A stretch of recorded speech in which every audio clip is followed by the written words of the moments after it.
The emergence of the Hephthalites, commonly known as the White Huns, represents one of the most complex ethnogenetic processes in Central Asian history. Archaeological excavations conducted throughout the Altai Mountains and adjacent steppe regions have yielded compelling evidence pointing to the 4th century AD as the crucial period when various nomadic groups began coalescing into what would eventually become the Hepthalite Confederation. Burial sites discovered near Katanda and Pazyryk revealed distinctive grave goods including iron stirrups, composite bows with bone reinforcements, and bronze belt plaques featuring animal motifs that would later become characteristic of Hepthalite material culture. Linguistic analysis of surviving Hepthalite inscriptions, though limited, suggests an Iranian-speaking population with possible Turkic substrata influences. The Bactrian documents found at Tochi Tope and other sites in modern-day Afghanistan contain loanwords that indicate sustained contact between Iranian-speaking sedentary populations and nomadic groups employing a distinct dialect. Comparative linguistic studies reveal that Hepthalite royal names such as Toramana and Mihirakula contain elements consistent with Middle Iranian phonological patterns, specifically those found in Sogdian and Bactrian sources from the same period. The geographical distribution of early Hepthalite archaeological sites extends from the Irtysh River basin in the north to the Tian Shan foothills in the south, encompassing vast grasslands that provided optimal conditions for horse-based pastoralism. Excavations at Beryl and other Altai sites have uncovered horse burials dating to the late 4th century that demonstrate sophisticated breeding practices and the development of heavy cavalry techniques that would later prove decisive in Hepthalite military campaigns. These archaeological layers contain Chinese silk fragments, indicating participation in long-distance trade networks even during their formative period. The relationship between the Hephthalites and other contemporary nomadic confederations requires careful examination to avoid the historical conflation that has plagued earlier scholarship. Unlike Attila's European Huns, who were predominantly Turkic-speaking and maintained a more fluid tribal structure, the Hephthalites developed increasingly centralized political institutions while retaining their Iranian linguistic identity. Chinese sources, particularly the Weishu and Bei Shi chronicles, consistently distinguish between the Xiongnu and the Yeda, noting fundamental differences in their military organization, religious practices, and diplomatic protocols. The European Huns under Attila operated through a system of tributary relationships with subordinate tribes, maintaining their authority through constant raiding and the redistribution of plunder. Archaeological evidence from Hunnic burial sites in Hungary and Romania reveals a material culture heavily influenced by Germanic and Roman elements, reflecting their position as intermediaries between the classical Mediterranean world and the Eurasian steppes. In contrast, Hepthalite burial practices maintain distinctly Iranian characteristics, including the use of ossuaries and fire altars that suggest Zoroastrian or related Iranian religious influences. Contemporary sources also highlight crucial differences in military tactics between these nomadic groups. The European Huns relied primarily on light cavalry armed with composite bows, employing hit-and-run tactics that maximized mobility while avoiding prolonged engagements. The Hephthalites, however, developed heavy cavalry units equipped with lance, sword, and substantial body armor. Archaeological finds from Dilbertjin and other sites reveal iron lamella armor plates and long iron spearheads, characteristic of shock cavalry designed for direct confrontation rather than harassment warfare. The migration patterns of proto-Hepthalite groups from their Altai homeland toward Transoxiana followed established nomadic routes but occurred during a period of significant climatic and political upheaval. Paleoclimatic data derived from ice core samples and pollen analysis indicates a cooling trend beginning in the late 4th century that reduced pasture quality across the northern steppes. This environmental pressure coincided with increased Chinese military activity along the northern frontiers, particularly during the Northern Wei dynasty's consolidation efforts that displaced numerous nomadic groups westward. Archaeological evidence traces this migration through a series of temporary settlements, extending from the Balkhash region through the Isir Darya Valley. Excavations at Otrar and other sites reveal occupation layers containing artifacts that bridge the gap between early Altai material culture and later hepthalite sites in Bactria and Gandhara. These intermediate settlements demonstrate a gradual adaptation process as nomadic groups encountered new environmental conditions and established relationships with sedentary populations. The westward movement gained momentum during the early 5th century as hepthalite groups encountered the weakening Kushan territories in Bactria. The collapse of Kushan political authority created a power vacuum that attracted various nomadic groups seeking new pastures and opportunities for tribute extraction. Chinese sources describe this period as one of constant warfare between competing nomadic confederations, with the Hephthalites gradually establishing dominance through superior military organisation and diplomatic skill. Proto-Hephthalite social organisation during this migration period reflected the complex demands of managing large-scale population movements while maintaining military effectiveness. Archaeological evidence suggests a hierarchical structure based on extended kinship groups, each controlling specific herds and territorial segments. Burial sites from this transitional period reveal increasing wealth differentiation, with elite graves containing imported goods from China, Persia, and the Byzantine Empire, alongside traditional nomadic equipment. The traditional pastoral nomadic lifestyle of the Proto-Hepthalites centered on seasonal migrations that followed established patterns of pasture utilization. Summer camps were typically located in highland areas where cooler temperatures and abundant water sources supported large herds, while winter quarters occupied sheltered valleys that provided protection from harsh weather. Archaeological surveys in the Pamir foothills have identified numerous seasonal campsites containing remains of portable dwellings, temporary corrals, and specialized equipment for processing dairy products and preparing preserved meat. However, the transition towards semi-sedentary lifestyles began even before the Hephthalites established their major political centres in Bactria and Gandhara. Contact with agricultural populations along their migration routes introduced new economic opportunities and technological innovations that gradually modified traditional nomadic practices. Excavations at Penjikent and other Sogdian cities reveal evidence of Hephthalite quarters where nomadic families maintained permanent residences while continuing to manage pastoral activities in surrounding regions. This semi-sedentary adaptation involved the development of hybrid economic strategies that combined traditional animal husbandry with agricultural production and craft specialization. Archaeological evidence from Varaksha and other sites shows Hephthalite communities establishing workshops for metalworking, textile production, and ceramic manufacture. These activities required permanent installations and skilled labour forces that could not be maintained through purely nomadic lifestyles. The political implications of this economic transformation were profound.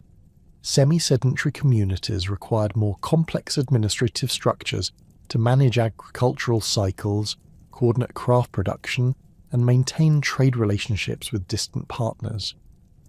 The emergence of Hephthalite royal centres at Balkh and Bamiyan reflected this evolution toward territorial control rather than purely tribal authority.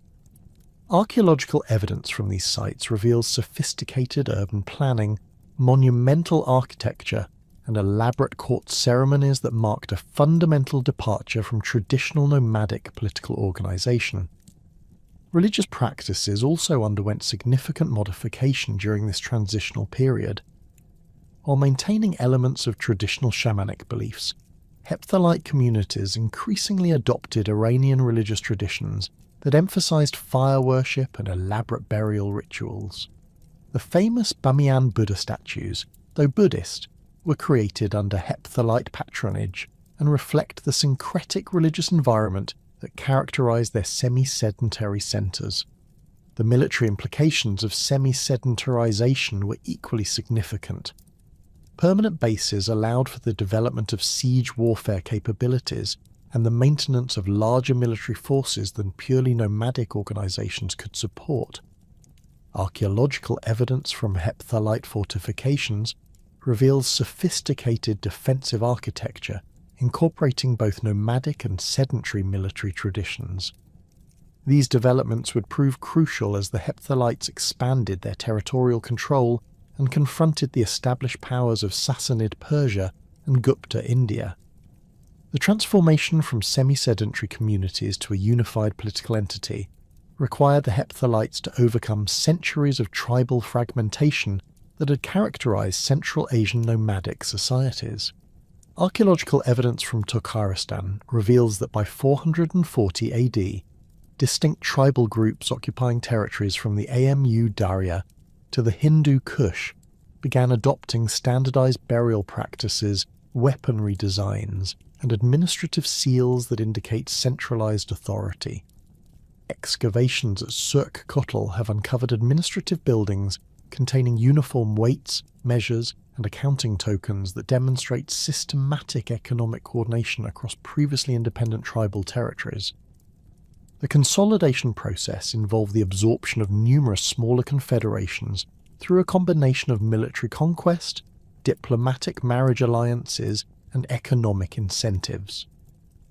Chinese sources describe a series of campaigns between 445 and 460 AD where emerging Hepthalite leadership systematically eliminated rival claimants to regional authority. The Wei Shu chronicles record that these conflicts were characterized by siege warfare against fortified settlements rather than traditional nomadic raids, indicating the Hephthalites had already developed capabilities for sustained territorial occupation. Archaeological layers at Termes dating to this period reveal evidence of systematic urban reconstruction following military conquest. Building foundations showed deliberate demolition of existing structures followed by construction using standardized architectural techniques. Ceramic assemblages from these layers contain pottery styles that blend local traditions with new forms distributed across multiple sites, suggesting centralized production and distribution systems. The uniformity of these material culture changes across vast distances indicates administrative control extending far beyond simple military occupation. The emergence of recognizable Hepthalite leadership coincided with their strategic positioning along critical segments of the Silk Road network. Control of the Bamiyan Pass provided access to the lucrative trade route connecting Bactria with Gandhara and the Indian subcontinent. Archaeological surveys have identified numerous caravanserai foundations dating to the mid-5th century that demonstrate systematic infrastructure development designed to facilitate and tax commercial traffic. These installations feature standardized architectural plans with defensive walls, storage facilities, and accommodation quarters that could house large merchant expeditions.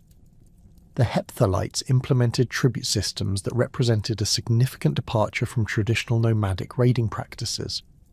Rather than sporadic attacks on merchant caravans, they established permanent taxation points where commercial expeditions paid fixed fees in exchange for safe passage and protection services.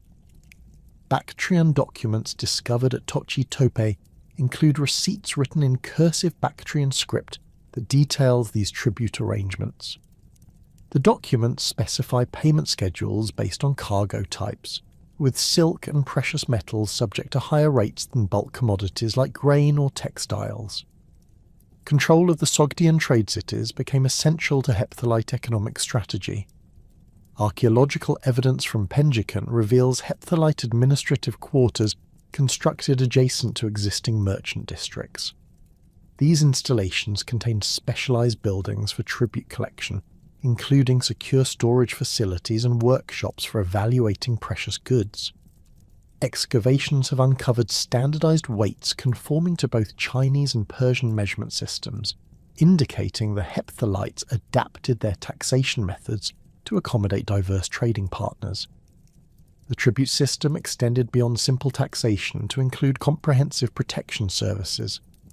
Hepthalite military units established patrol routes that covered vulnerable sections of trade routes, particularly mountain passes where bandit attacks had previously disrupted commerce. Archaeological evidence from watchtower foundations along the Bamiyan-Kabul route shows systematic placement designed to provide visual communication across long distances. These installations contained signal fire platforms and storage areas for maintaining permanent garrisons. Military innovations during this period reflected the Hephthalites' transition from nomadic warfare to territorial control operations.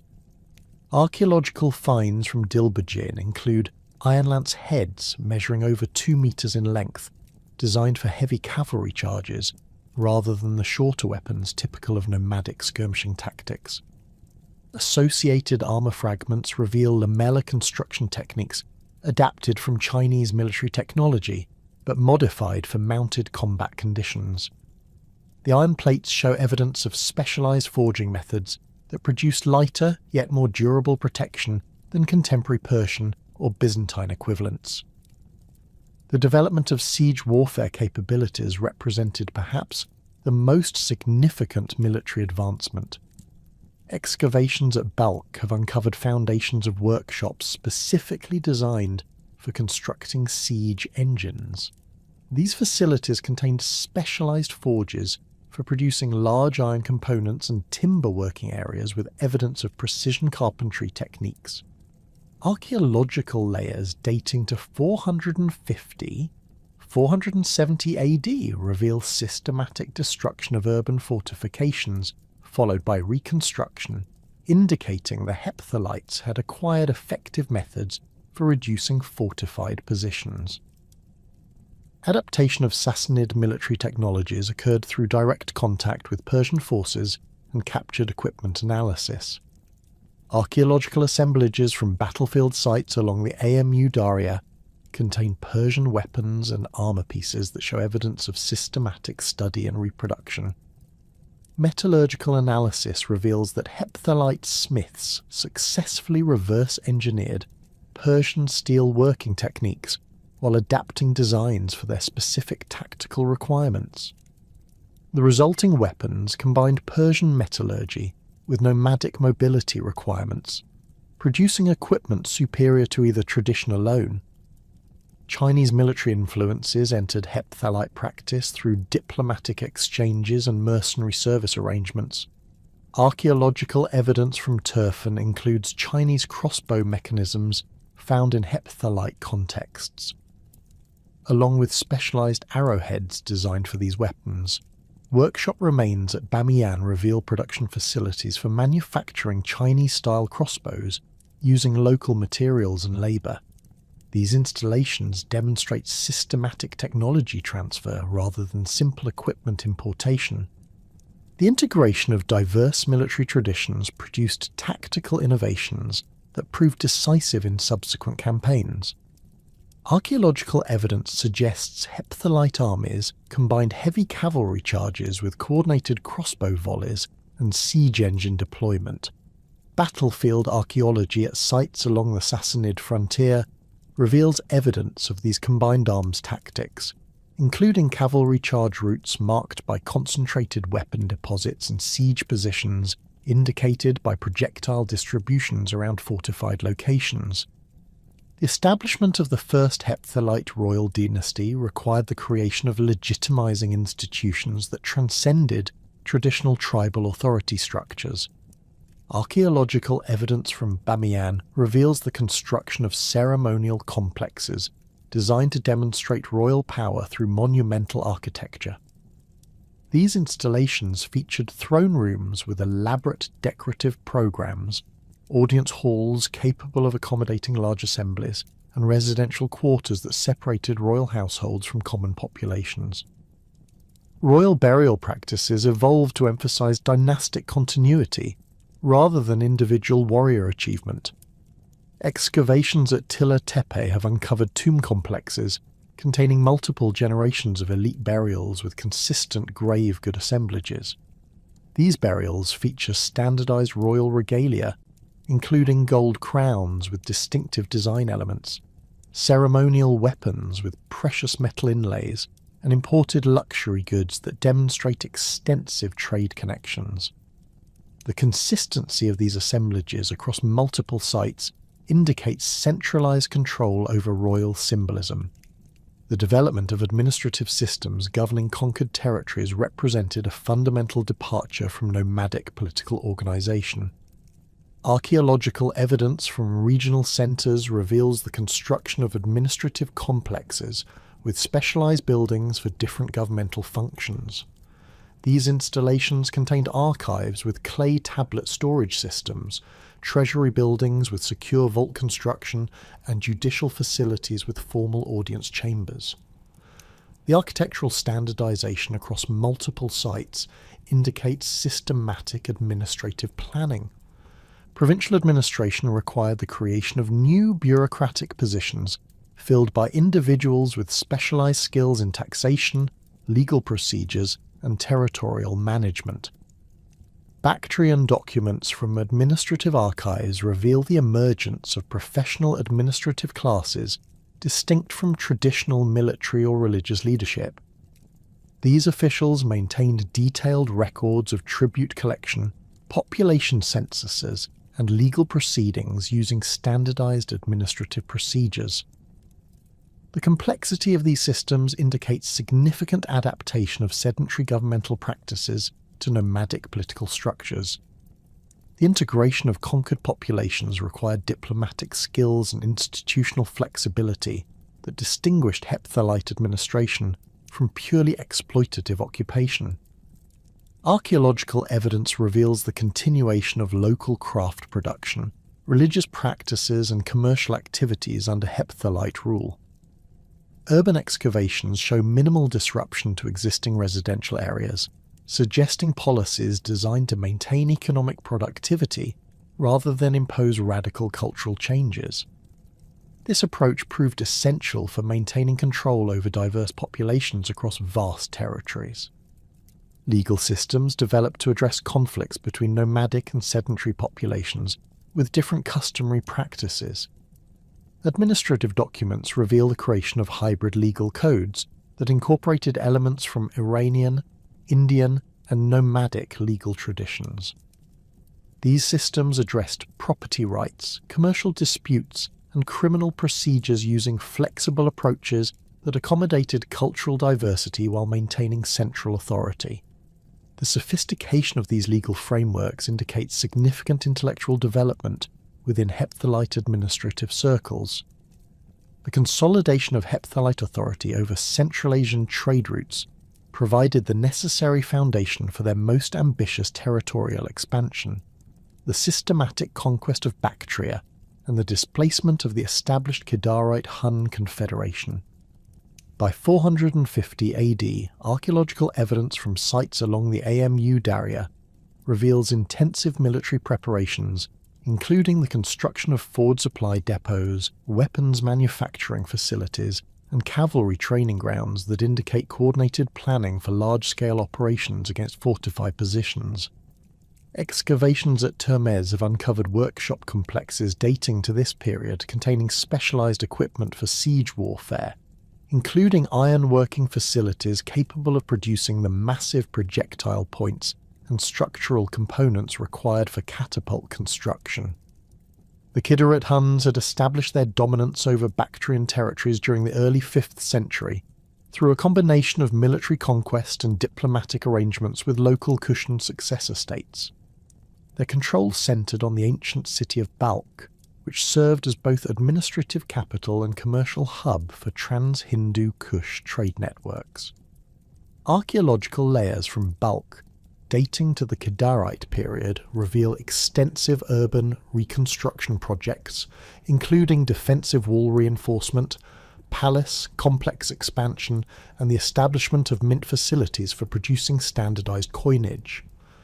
These developments indicate the Kidarites had successfully transitioned from nomadic raiders to territorial administrators, making their displacement a complex undertaking requiring sustained military pressure and sophisticated tactical coordination.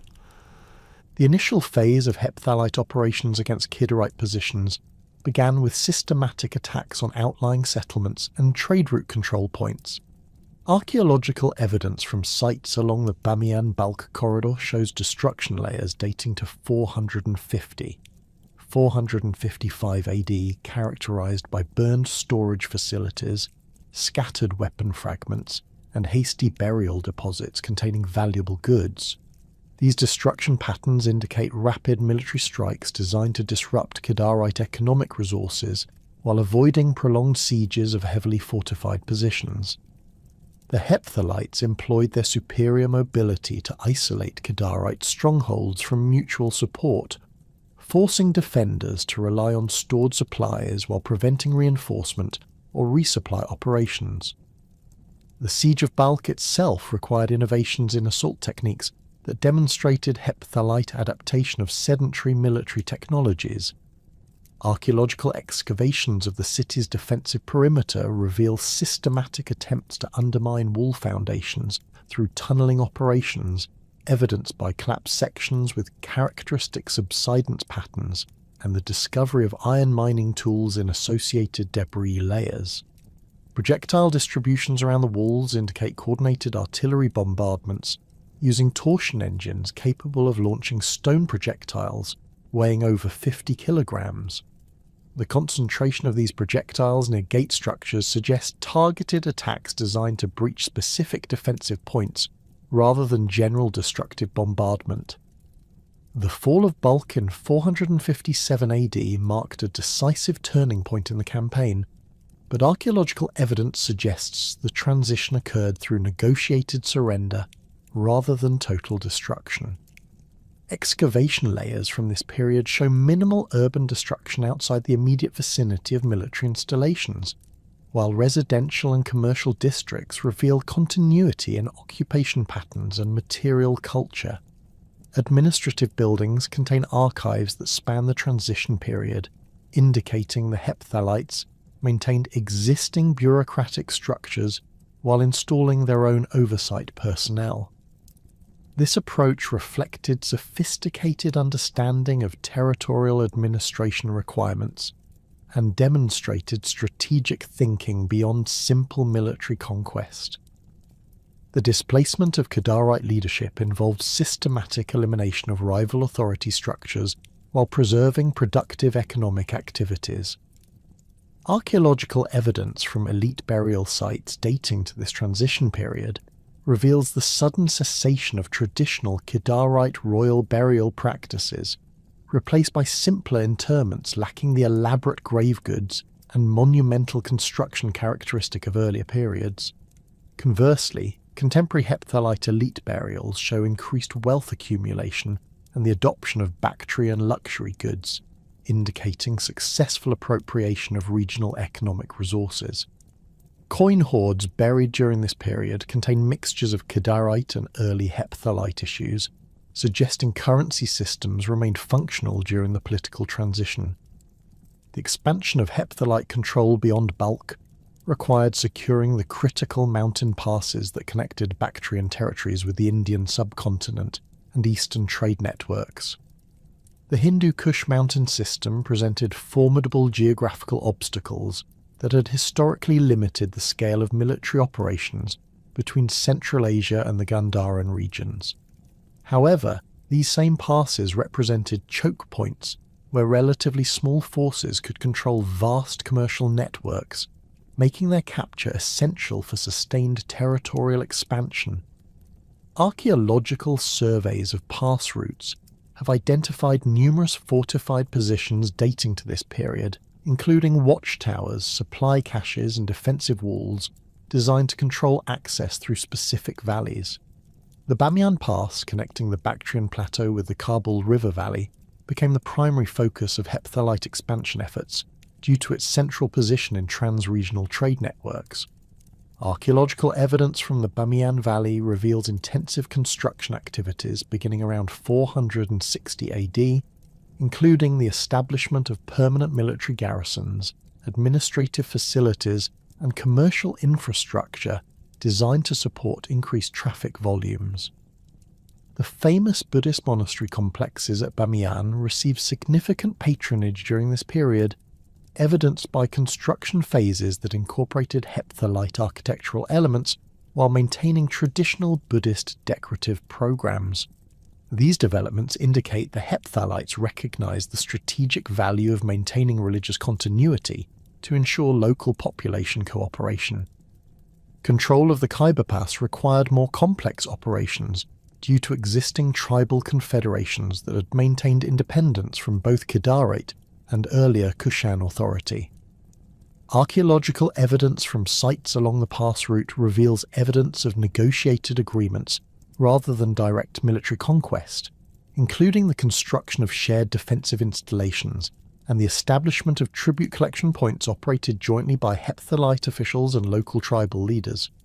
These arrangements demonstrate sophisticated diplomatic capabilities that enabled territorial expansion without the massive military commitments required for total occupation of mountainous regions. The strategic importance of controlling these mountain trade routes extended far beyond simple tribute collection. Archaeological analysis of commercial goods found at hepthalite sites reveals dramatic increases in the volume and variety of luxury imports following their conquest of the Hindu Kush passes. Silk fragments from Chinese workshops, precious stones from Sri Lankan sources, and spices from Southeast Asian origins appear in significantly greater quantities in post-conquest archaeological layers. This evidence indicates the hepthalites successfully integrated their territories into existing long-distance trade networks while extracting substantial economic benefits through taxation and direct participation in commercial activities. The establishment of Balkh as the primary hepthalite capital required extensive urban reconstruction that reflected their evolving political and cultural identity. Archaeological excavations reveal systematic demolition of Kidarite palace complexes, followed by construction of new royal quarters incorporating architectural elements from multiple cultural traditions. The throne room complex featured a central audience hall with Persian-style Iwan construction, Chinese-influenced decorative tile work, and Indian sculptural elements that demonstrated the cosmopolitan character of hepthalite court culture. Storage facilities adjacent to the palace contained standardized containers for tribute goods, suggesting systematic organization of wealth accumulation and redistribution. The administrative quarter of hepthalite Balkh incorporated specialized buildings for different governmental functions, reflecting the complexity of territorial administration. Archaeological evidence reveals the construction of treasury facilities with multiple vault chambers, archive buildings with climate-controlled storage for documents, and judicial complexes with formal courtrooms and detention facilities. The mint facility expanded significantly during this period, producing coins with a distinctly hepthalite iconography, while maintaining weight standards compatible with existing trade networks. These installations demonstrate the hepthalites had developed sophisticated understanding of governmental requirements for managing large territorial states. The decision to establish a secondary capital at Bamiyan reflected strategic considerations related to controlling trans-Hindu Kush communications and maintaining military pressure on Gandharan territories. Archaeological evidence from Bamiyan reveals construction of a fortified palace complex positioned to oversee the critical pass route while providing secure accommodation for royal courts during military campaigns. The complex incorporated natural cave formations enhanced with constructed facades, creating defensive positions that could withstand prolonged sieges while maintaining communication capabilities with other hepthalite centres. Workshop areas within the complex produced military equipment and luxury goods, indicating self-sufficiency during periods of isolation. Urban planning at Bamiyan demonstrated sophisticated understanding of defensive architecture adapted to mountainous terrain. The settlement layout incorporated multiple defensive perimeters taking advantage of natural cliff formations, while providing controlled access routes for commercial traffic. Archaeological surveys reveal systematic placement of observation posts throughout the valley that enabled comprehensive surveillance of approaching forces while maintaining secure communications between defensive positions. Water management systems included both defensive considerations and urban supply requirements, with underground channels that could supply the settlement during siege conditions while denying water sources to attacking forces. The integration of local Bactrian populations into hepthalite administrative and military structures required careful balance between maintaining control and preserving productive economic activities. Archaeological evidence suggests the hepthalites implemented policies of selective incorporation rather than wholesale population replacement. Elite Bactrian families continued to maintain substantial properties and participate in commercial activities, while administrative positions included both hepthalite appointees and local personnel with specialized knowledge of regional conditions. Military units incorporated Bactrian cavalry specialists familiar with mountain warfare techniques, while maintaining hepthalite command structures and strategic planning capabilities. Religious tolerance policies reflected pragmatic recognition that cultural continuity was essential for maintaining economic productivity and population stability. Archaeological evidence from Buddhist monasteries reveals continued patronage under hepthalite rule, with construction projects that incorporated both traditional Buddhist architectural elements and decorative motifs reflecting hepthalite cultural influences. The famous colossal Buddha statues at Bamiyan received significant investment during this period, including the construction of elaborate monastery complexes and pilgrim accommodation facilities that enhanced the site's importance as a regional religious centre. Zoroastrian communities also maintained their religious practices under hepthalite administration, evidenced by the continued operation of fire temples and the preservation of Zoroastrian burial customs in dedicated cemetery areas. Archaeological excavations of these sites reveal minimal disruption to traditional practices, while grave goods include items of both Persian and hepthalite manufacture that indicate continued cultural exchange. Administrative documents written in Bactrian script include references to Zoroastrian festivals and religious observances, suggesting official recognition and accommodation of diverse religious practices. The continuation of Buddhist artistic traditions under hepthalite patronage produced distinctive stylistic developments that reflected cultural synthesis rather than simple preservation of existing forms. Sculptural remains from Bamiyan and other sites reveal the emergence of artistic styles that incorporated Central Asian nomadic motifs with traditional Buddhist iconography. Relief carvings feature warrior figures with distinctly nomadic equipment and clothing alongside traditional Buddhist narrative scenes, indicating artistic programs designed to appeal to both local Buddhist populations and hepthalite ruling elites. These developments demonstrate sophisticated cultural policies that maintained religious continuity while asserting political authority through artistic patronage.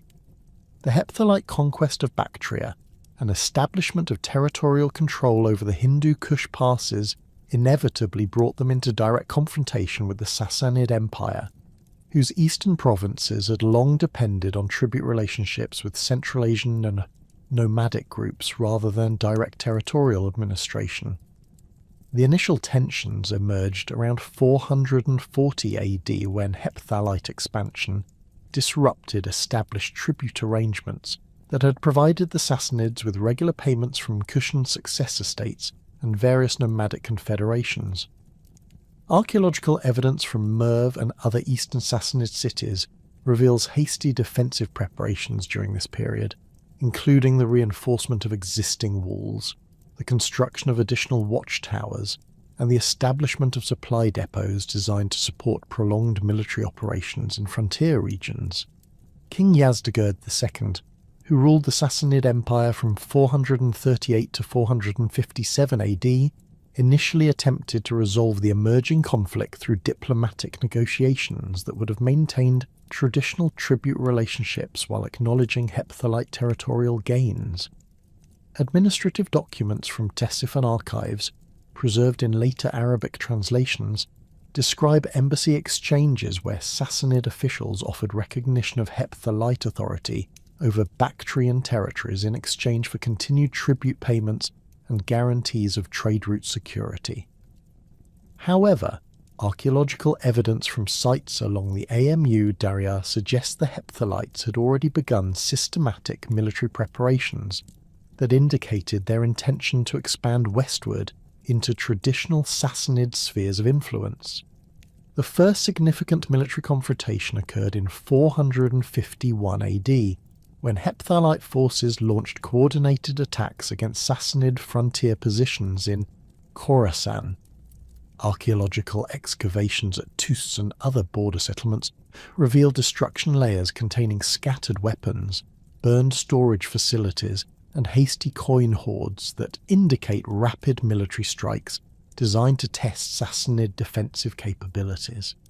The attack patterns suggest the Hepthalites employed their traditional mobility advantages to strike multiple targets simultaneously, preventing coordinated Sassanid responses while gathering intelligence about enemy military preparations and defensive weaknesses. Yazdegerd II's response demonstrated the Sassanid Empire's continued military effectiveness despite internal political pressures and resource constraints imposed by simultaneous conflicts with Byzantine forces in the west. Archaeological evidence from military production centres at Isfahan and other Iranian cities reveals intensive weapons manufacturing during this period, including the production of specialised armour designed for cavalry operations in Central Asian terrain conditions. Metallurgical analysis of recovered Sassanid weapons shows advanced steel working techniques that produced blades superior to contemporary Hepthalite equivalents, though the nomadic forces compensated for this disadvantage through superior tactical mobility and knowledge of local geographical conditions. The 453 AD campaign represented Yazdegerd II's most ambitious attempt to restore Sassanid authority over the disputed frontier regions. Contemporary sources describe a massive military expedition that included over 50,000 cavalry troops, substantial infantry formations, and a siege train equipped with the latest Roman-inspired artillery technologies. Archaeological evidence from staging areas near Nishapur reveals the scale of these preparations, including temporary workshop complexes for equipment maintenance, vast storage facilities for supplies and fodder, and specialised corrals designed to accommodate the thousands of horses required for sustained cavalry operations in desert and steppe environments.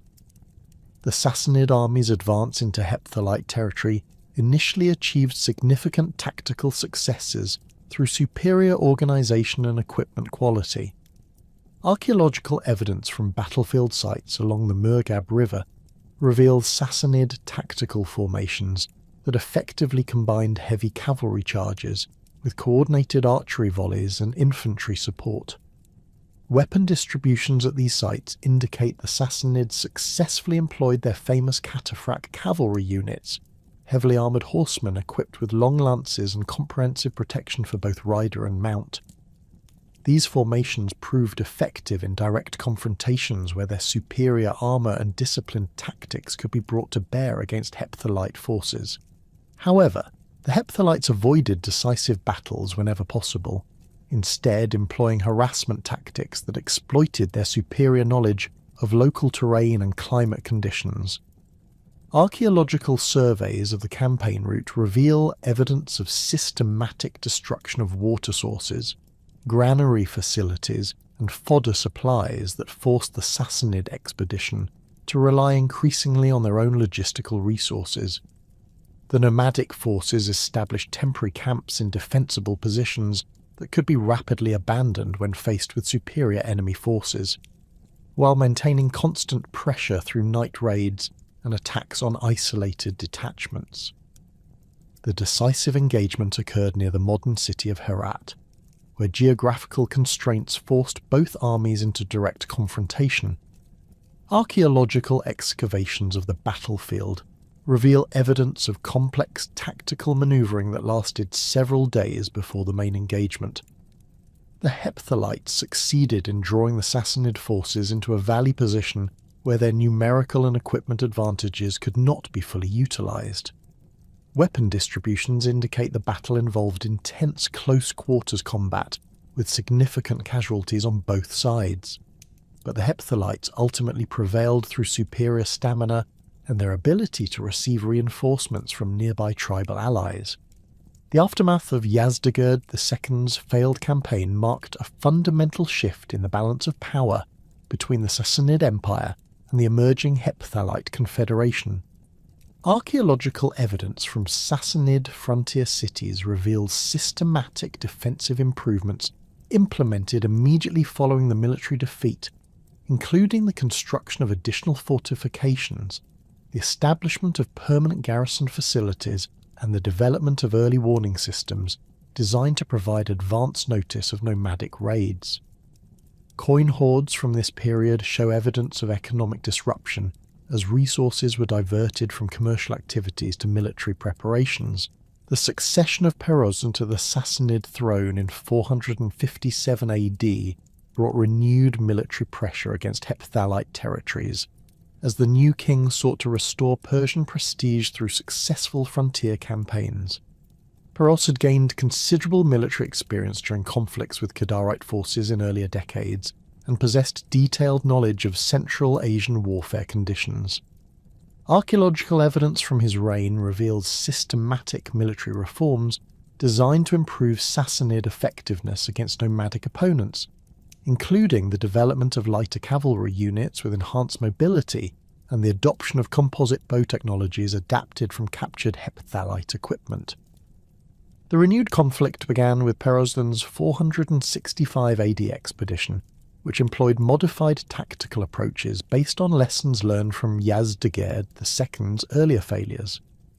Rather than attempting to occupy Hephthalite territory directly, the Sassanid forces focused on establishing fortified bases that could serve as staging areas for sustained raiding operations. Archaeological excavations at Marwal Rud and other sites reveal the construction of substantial fortress complexes designed to accommodate large cavalry forces while providing secure storage for supplies and equipment.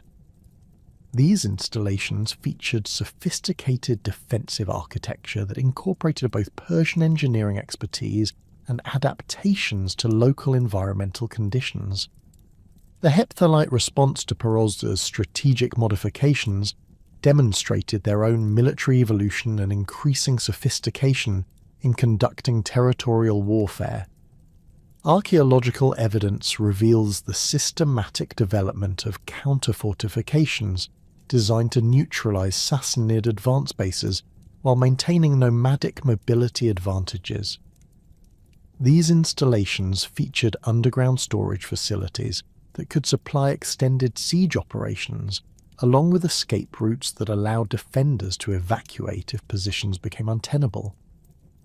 The Hepthalites also developed specialized siege techniques adapted to desert fortress conditions, including the use of fire arrows and incendiary devices to target wooden defensive structures.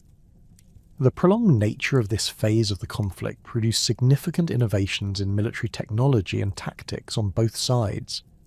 Sassanid workshops began producing specialized equipment designed for extended operations in arid environments, including improved water containers, desert-adapted horse equipment, and clothing designed to provide protection from both climate extremes and enemy weapons. Archaeological analysis of Hephthalite sites reveals parallel developments, including the adoption of Sassanid metallurgical techniques for producing superior armour and weapons, along with the development of logistics systems capable of supporting larger military formations for extended periods. The economic impact of sustained warfare placed increasing pressure on both empires to achieve decisive military results. Sassanid taxation records preserved in later Islamic sources indicates substantial increases in tribute demands imposed on eastern provinces to fund continued military operations.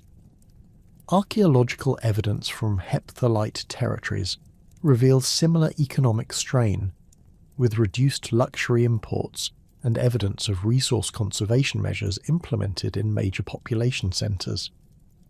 These pressures created incentives for both sides to seek decisive confrontations, rather than continuing the expensive pattern of raid and counter-raid that had characterised the previous decade. The climactic phase of the Sassanid-Hepthalite Wars began with Perozthafon's 484 AD campaign, which represented the largest military expedition ever mounted by the Sassanid Empire against Central Asian opponents.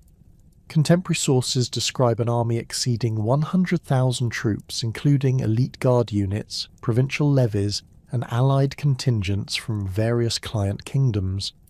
Archaeological evidence from assembly areas near Nishapur reveals the massive scale of preparations, including temporary cities constructed to house the expedition during final organisation phases.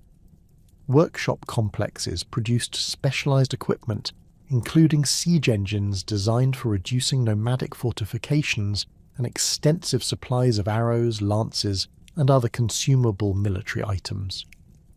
The Sassanid battle plan involved coordinated advances along multiple routes designed to prevent Hepthalite forces from concentrating their defensive efforts. Archaeological surveys have identified 3 primary advance corridors, each supported by substantial supply trains and equipped with independent siege capabilities. This approach reflected sophisticated strategic planning that took into account both geographical constraints and enemy tactical preferences. The central column, commanded by Perozthaphon personally, included the Empire's most elite military units, along with the royal war elephants that had historically proven effective against nomadic cavalry formations.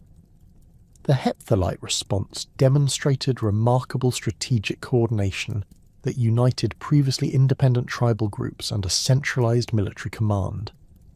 Archaeological evidence reveals the systematic preparation of defensive positions throughout the anticipated battle zones, including the construction of hidden supply caches, the establishment of communication networks using signal fires and mounted messengers, and the coordination of tribal military contributions from regions extending from the Caspian Sea to the Hindu Kush Mountains. The scale of these preparations indicates the Hepthalites recognized the existential nature of the threat posed by Perozthafon's expedition. The decisive battle occurred in the region between Merv and Balkh, where geographical features channeled the advancing Sassanid forces into terrain that favoured Hepthalite tactical preferences. Archaeological excavations have identified the probable battlefield location based on weapon distributions, horse burial sites, and the remains of temporary fortifications constructed during the engagement. The evidence suggests a multi-day battle that began with conventional cavalry engagements, but evolved into a complex siege situation as Sassanid forces became trapped in defensive positions by coordinated Hepthalite attacks. The death of Perozthaphon during this engagement marked one of the most significant military disasters in Sassanid history and fundamentally altered the balance of power throughout Central Asia. Archaeological evidence from the battlefield reveals the systematic looting that followed the Sassanid defeat, with high-value items including royal regalia, ceremonial weapons, and precious metal decorations scattered across a wide area. The recovery of elephant bones from multiple locations indicates that even the famous Sassanid war elephants, symbols of imperial power, were killed during the battle or died subsequently from wounds and exhaustion. The immediate consequences of the 484 AD disaster extended far beyond simple military defeat to encompass fundamental changes in Sassanid Eastern policy and territorial administration. Archaeological evidence from major Persian cities reveals economic disruption as news of the defeat triggered hoarding behaviours, currency devaluation, and the suspension of long-distance trade relationships. Administrative documents describe emergency taxation measures implemented to fund defensive preparations, as Hepthalite forces exploited their victory through systematic raiding of previously secure Sassanid territories. The catastrophic defeat of Peroz I in 484 AD left the Sassanid Empire's eastern frontiers virtually defenceless, creating unprecedented opportunities for Hepthalite expansion beyond their traditional Central Asian territories. Archaeological evidence from sites along the Kabul River Valley reveals intensive military preparations beginning in 485 AD, including the construction of forward supply bases, weapons manufacturing facilities, and cavalry training grounds specifically designed for operations in the monsoon-affected terrain of the Indian subcontinent. Excavations at Bagram have uncovered workshop complexes containing specialised equipment for producing lighter armour suitable for humid climates, along with modifications to traditional nomadic weapons that adapted them for combat against Indian military formations, employing war elephants and dense infantry phalanxes. The initial Hepthalite probes into Gandharan territories encountered a complex political landscape fragmented among numerous local rulers who had maintained nominal allegiance to the declining Gupta Empire while exercising practical independence over their regional domains. Archaeological layers from Taxila dating to this period reveal evidence of hasty defensive preparations, including the reinforcement of existing fortifications and the establishment of emergency supply caches, suggesting local authorities recognized the growing threat from Hepthalite forces massing beyond the Hindu Kush passes. Coin hoards buried during this transitional period contain mixtures of late Gupta issues, local imitations, and early Hepthalite pieces, indicating currency systems remained functional despite increasing political instability. The conquest of Gandhara required systematic campaigns that demonstrated Hepthalite adaptation to the unique military challenges posed by Indian warfare traditions. Unlike their previous conflicts with Persian forces, which had primarily involved cavalry engagements in arid terrain, operations in the Indian subcontinent demanded new tactical approaches for dealing with monsoon conditions, river crossings, and fortified cities constructed using sophisticated engineering techniques developed over centuries of regional warfare. Archaeological evidence from siege sites reveals the Hepthalites developed specialized equipment, including waterproofed siege engines, pontoon bridge components, and drainage systems designed to maintain cavalry effectiveness during seasonal flooding. The capture of Peshawar around 490 AD marked the first major Hepthalite success in establishing permanent control over a significant Indian urban centre. Excavations reveal systematic urban reconstruction that incorporated both practical administrative requirements and symbolic demonstrations of new political authority. The existing Buddhist stupa complexes received continued patronage, evidenced by construction phases that added Hepthalite architectural elements while maintaining traditional Buddhist decorative programs. Administrative quarters featured specialized buildings for tribute collection, including secure storage facilities and workshops for evaluating precious goods received from subordinate territories throughout the Gandharan region. The expansion into Punjab territories brought the Hepthalites into direct confrontation with Gupta imperial forces for the first time, initiating a series of conflicts that would define the political landscape of northern India for the next half-century. Archaeological evidence from battle sites along the Ravi River reveals the scale and intensity of these engagements, with weapon distributions indicating large-scale cavalry battles involving thousands of participants on each side. The Gupta forces employed traditional Indian military formations, including war elephant units, disciplined infantry phalanxes, and cavalry contingents equipped with steel weapons produced in the famous metallurgical centres of central India. Toramana's emergence as the dominant Hepthalite leader during the 490 SAD coincided with systematic campaigns that demonstrated sophisticated understanding of Indian political and military conditions.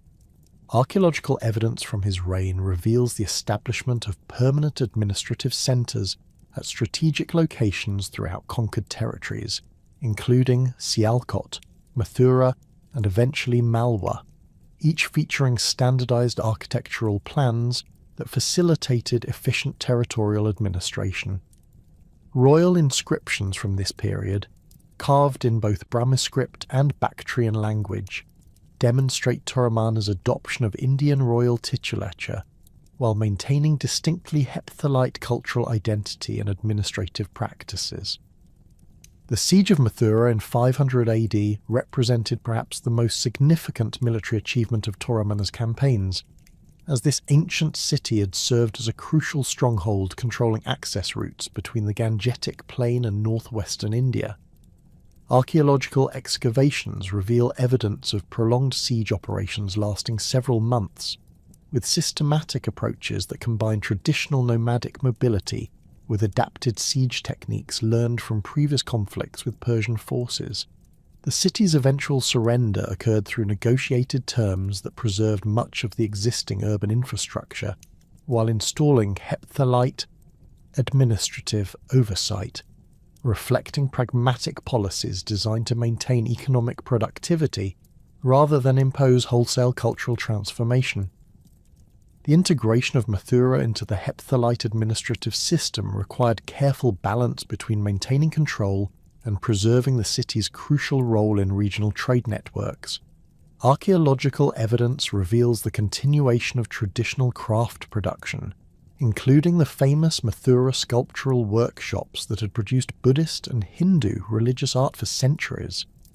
However, excavations also reveal the construction of new administrative facilities designed to accommodate Hepthalite governmental requirements, including treasury buildings with multiple vault chambers, archive facilities with climate-controlled storage for documents, and judicial complexes featuring both traditional Indian legal procedures and nomadic customary practices. The expansion of Hepthalite control throughout the Punjab region proceeded through a combination of military conquest and diplomatic arrangements with local rulers who recognized the futility of resistance against superior nomadic military capabilities. Archaeological evidence from regional centres reveals varying patterns of political transition, with some locations showing minimal destruction layers followed by gradual administrative changes, while others reveal evidence of systematic siege operations and subsequent reconstruction under direct Hepthalite authority. These variations reflect sophisticated political strategies that adapted to local conditions while maintaining overall territorial control objectives. The establishment of tribute relationships with subordinate Indian rulers represented a significant adaptation of traditional nomadic political practices to accommodate the complex hierarchical structures characteristic of Indian political organization. Administrative documents preserved in later Sanskrit sources describe elaborate ceremonial procedures for tribute presentation, including seasonal festivals where subordinate rulers demonstrated their loyalty through gifts of precious goods, military service commitments, and participation in religious ceremonies that legitimized Hepthalite authority, according to Indian political traditions. Archaeological evidence from these ceremonial centres reveals the construction of specialized buildings designed to accommodate large assemblies and display the wealth accumulated through tribute collection. Mihirakula's succession around 515 AD brought renewed military pressure against remaining Gupta territories, as the new ruler sought to complete the conquest of northern India through systematic campaigns against the empire's remaining strongholds. Archaeological evidence from his reign reveals significant military innovations, including the development of combined arms tactics that integrated traditional Hepthalite cavalry with Indian infantry formations and war elephant units captured from defeated enemies. Workshop complexes dating to this period show evidence of weapons production that combined nomadic metallurgical techniques with Indian steelworking expertise, producing superior equipment that enhanced hepthalite military effectiveness. The conquest of Malwa around 520 AD represented the culmination of hepthalite expansion into central India, bringing their territorial control to its maximum geographical extent. Archaeological excavations at Ujjain and other Malwa centres reveal systematic urban reconstruction that incorporated both administrative requirements and symbolic demonstrations of political authority. The famous astronomical observatory at Ujjain continued to function under hepthalite patronage, with construction phases that added new facilities while maintaining the site's traditional role in Indian mathematical and astronomical scholarship. These developments demonstrate sophisticated cultural policies that preserved intellectual traditions while asserting political control through architectural patronage. The administrative integration of conquered Indian territories required the development of hybrid governmental systems that accommodated both nomadic and Indian political traditions. Archaeological evidence reveals the construction of specialized administrative complexes featuring separate facilities for different cultural communities, including traditional Indian courtrooms operating according to Dharma Shastra legal principles alongside nomadic judicial procedures for resolving disputes involving hepthalite personnel. Treasury facilities incorporated both traditional Indian accounting methods and nomadic tribute collection procedures, creating comprehensive systems for managing the diverse economic resources of the expanded territorial state. The adaptation of hepthalite military organisation to Indian conditions produced significant innovations in cavalry tactics, siege warfare, and logistics management. Archaeological analysis of weapons assemblages from this period reveals the systematic adoption of Indian steel working techniques that produce superior blade quality while maintaining traditional nomadic weapon designs adapted for mounted combat. Armour fragments show the development of hybrid protection systems that combined nomadic lamella construction with Indian mail techniques, creating equipment suitable for both traditional cavalry engagements and the close-quarters combat characteristic of Indian warfare. The establishment of permanent garrisons throughout conquered territories required substantial modifications to traditional nomadic military organisation. Archaeological evidence from garrison sites reveals the construction of permanent barracks facilities, training grounds designed for combined arms exercises, and specialised workshops for maintaining equipment under monsoon conditions. These installations featured defensive architecture that incorporated both nomadic and Indian military engineering traditions, creating fortifications capable of withstanding siege operations while maintaining the mobility advantages that had historically characterized hepthalite military effectiveness. The cultural interactions between hepthalite ruling elites and Indian intellectual traditions produced remarkable developments in artistic and architectural patronage. Archaeological evidence from court centres reveals the emergence of distinctive artistic styles that incorporated Central Asian nomadic motifs with traditional Indian decorative programs. Relief sculptures from this period feature warrior figures with distinctly nomadic equipment and clothing alongside traditional Indian royal iconography, indicating artistic programs designed to appeal to both nomadic ruling elites and Indian subject populations. These developments demonstrate sophisticated cultural policies that maintained political authority while accommodating diverse aesthetic traditions.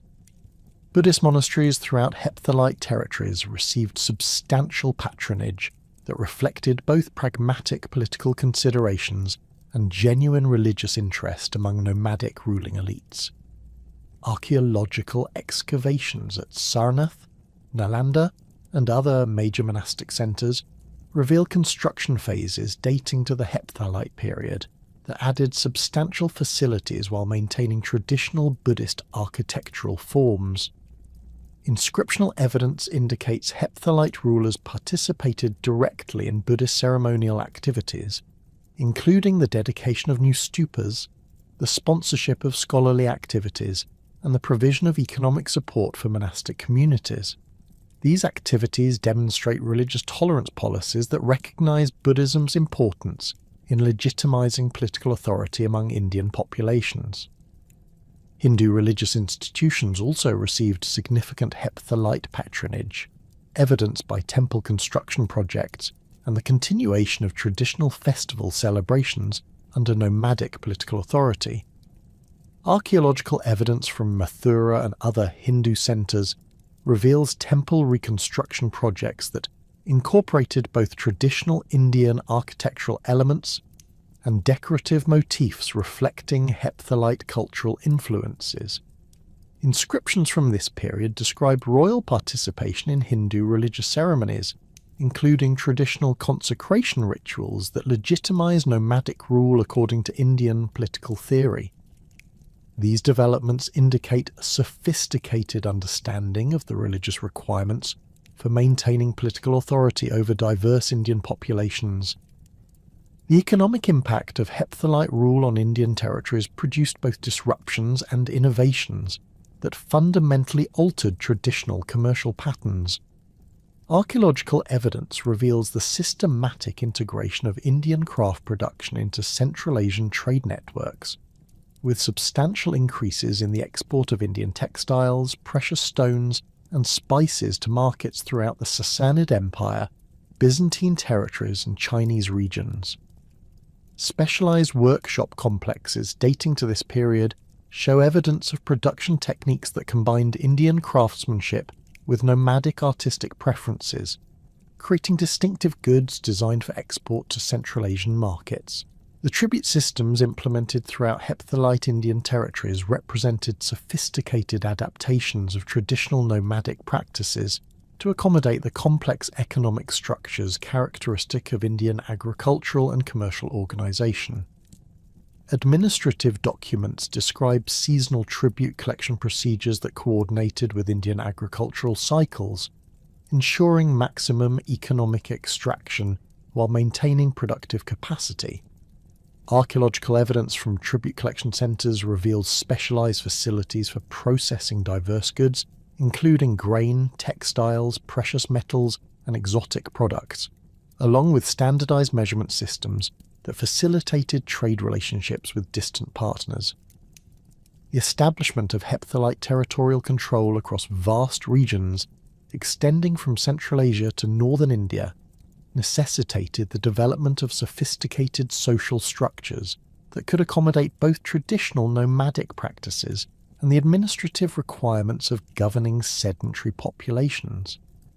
Archaeological evidence from major hepthalite centres reveals a hierarchical society organised around extended kinship networks, with clear distinctions between ruling elites, military specialists, religious authorities, and various categories of subject populations.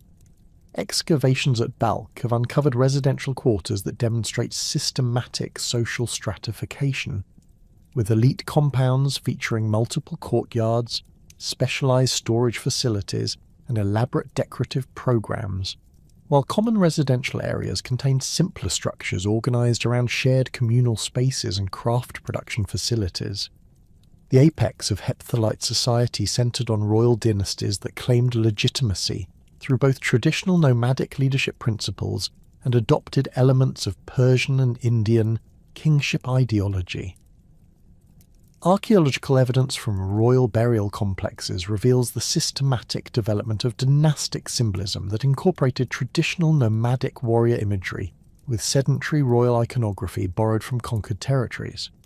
Gold crown fragments discovered at Tilla Tepe feature distinctive design elements, including stylized animal motifs characteristic of steppe artistic traditions, alongside precious stone inlays and metalworking techniques derived from Persian and Indian craftsmen. These artifacts demonstrate the synthetic nature of hepthalite royal culture, which maintained nomadic identity while adopting prestigious elements from sophisticated sedentary civilizations. Royal court organisation reflected the complex demands of governing territories that encompass diverse cultural and economic systems. Administrative documents preserved in Bactrian archives describe elaborate ceremonial procedures that regulated access to royal audiences, with specific protocols for different categories of officials, foreign ambassadors, and tribute-bearing subordinates.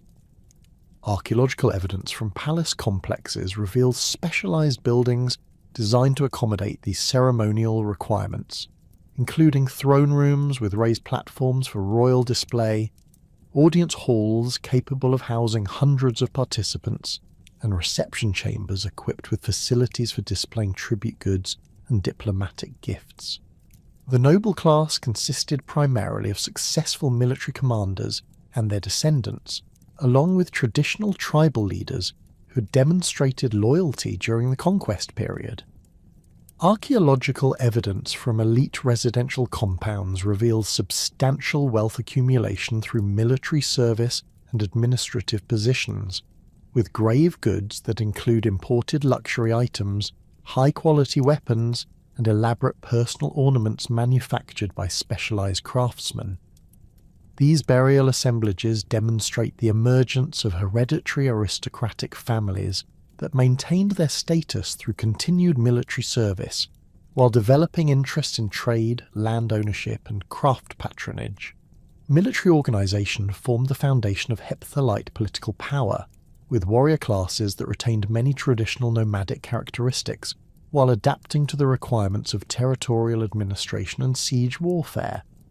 Archaeological analysis of weapons assemblages reveals systematic military specialization, with heavy cavalry units equipped with long lances, comprehensive armor protection, and specialized horse equipment designed for shock combat, while light cavalry maintained traditional composite bows and mobility-focused equipment suited for reconnaissance and harassment operations.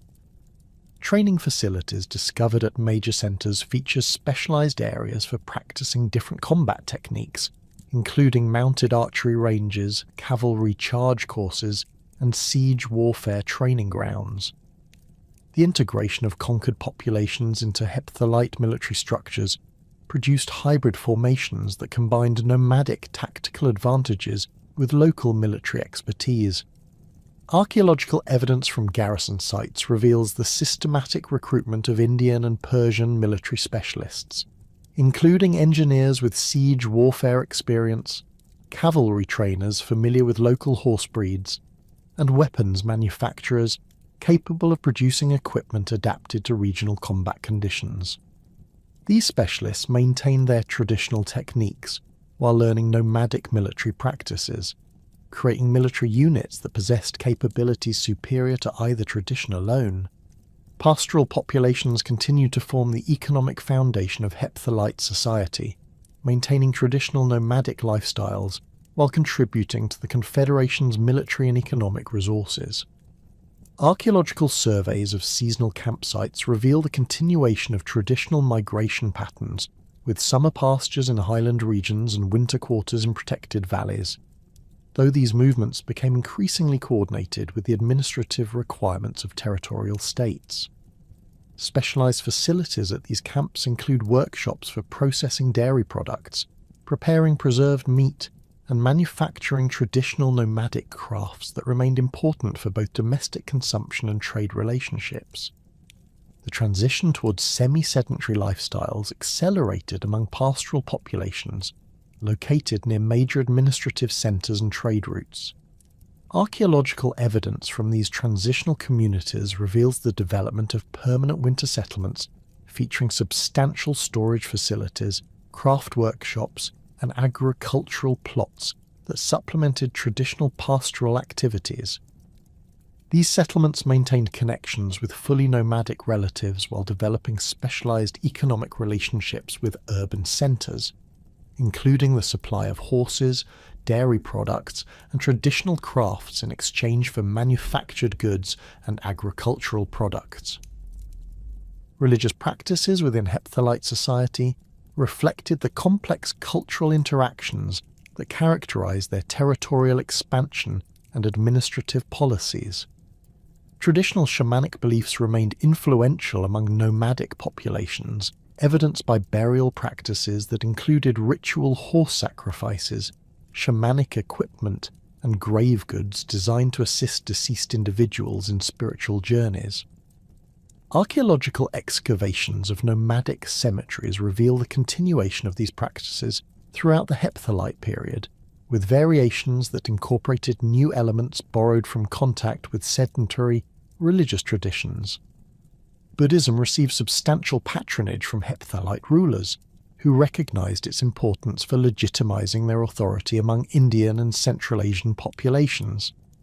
Archaeological evidence from major Buddhist centers reveals extensive construction projects funded by royal patronage, including new monastery complexes, stupa renovations, and the creation of elaborate sculptural programs. The famous Bamiyan Buddha statues received significant investment during the Hepthalite period, with archaeological layers revealing construction activities that added monastery facilities, pilgrim accommodations, and defensive installations designed to protect the site during periods of political instability. Buddhist monasteries served multiple functions beyond their religious purposes, operating as educational centers, repositories for written knowledge, and focal points for commercial activities. Archaeological evidence reveals monastery complexes with specialized buildings for manuscript copying, astronomical observations, and medical training, indicating their role as centers of intellectual activity that attracted scholars from throughout the Buddhist world. Economic records preserved in monastery archives describe extensive landholdings, craft workshops, and trading relationships that made these institutions significant economic forces within Hepthalite territories.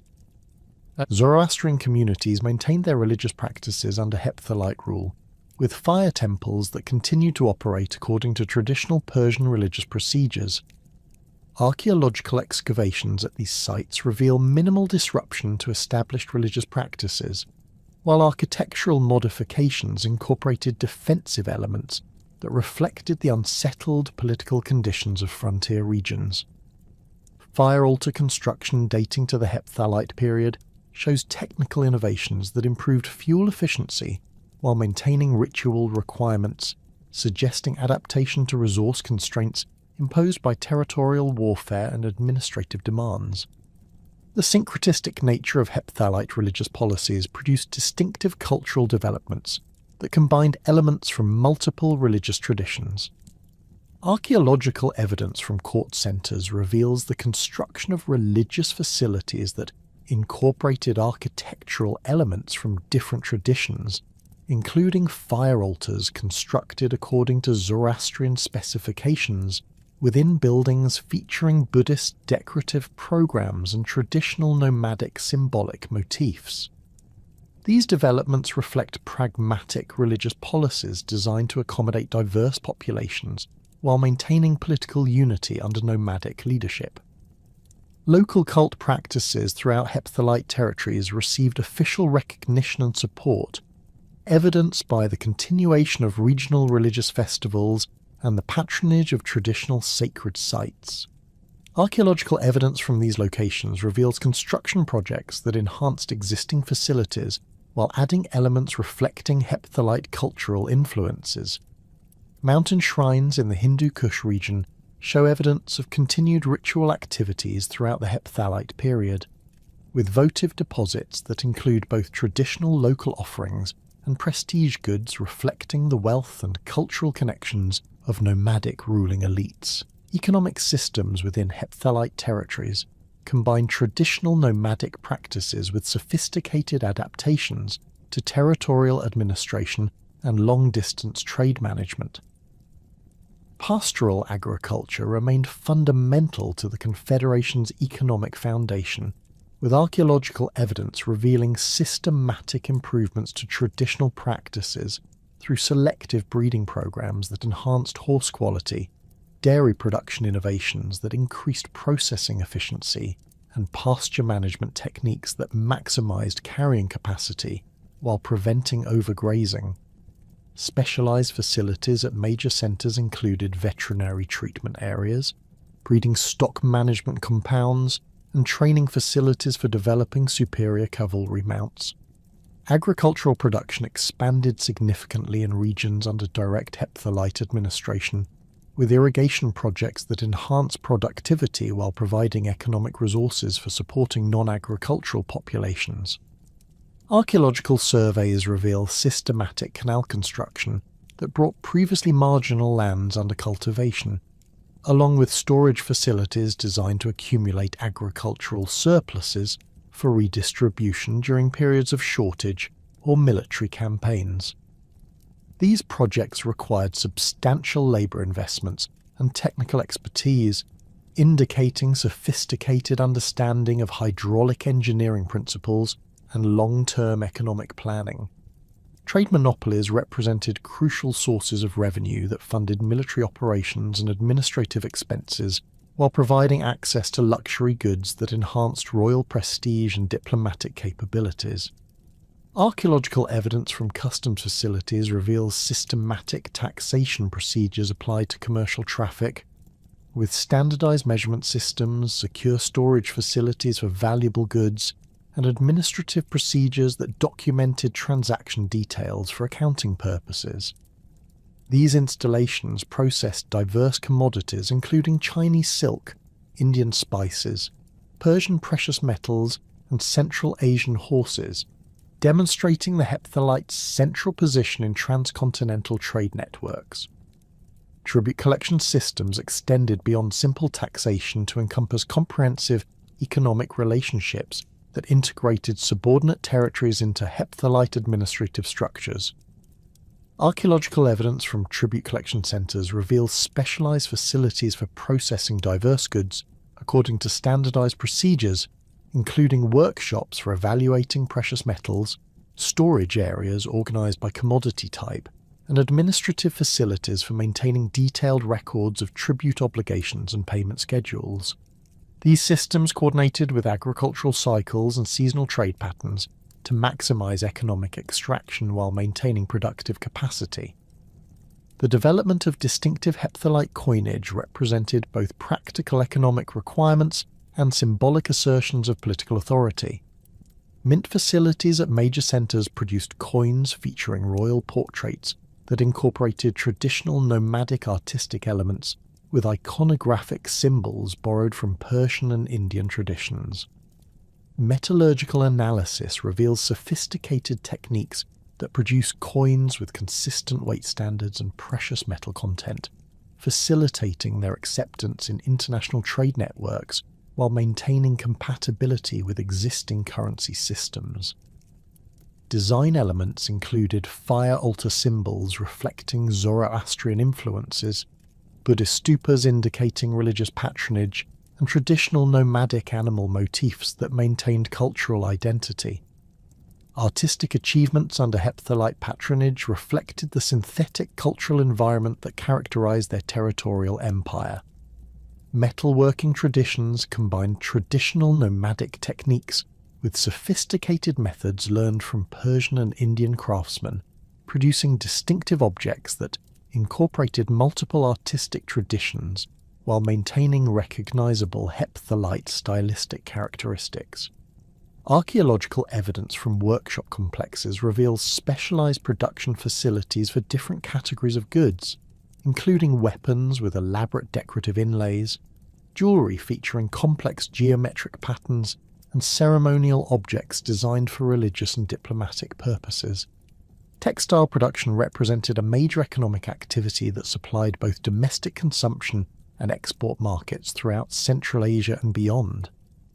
Archaeological evidence from production centres reveals sophisticated weaving techniques that combined nomadic wool-working traditions with silk processing methods learned from Chinese craftsmen and cotton working procedures adapted from Indian textile specialists.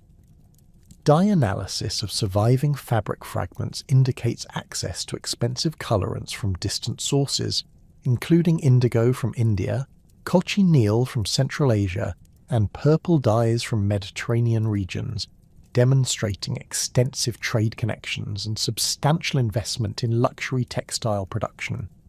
The patronage of Buddhist monasteries and stupas represented both religious devotion and pragmatic political policies designed to legitimize heptalite rule among Buddhist populations.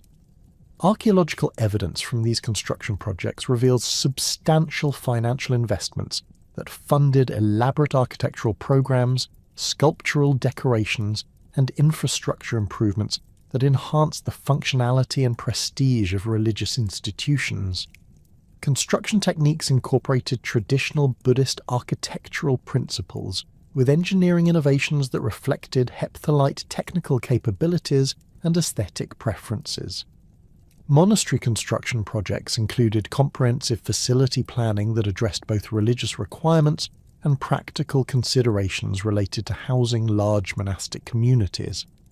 Archaeological excavations reveal specialized buildings for different monastic activities, including meditation halls with acoustic properties designed to enhance contemplative practices, libraries with climate-controlled storage for manuscript collections, and workshop areas where monks produced religious art and maintained manuscript copying activities.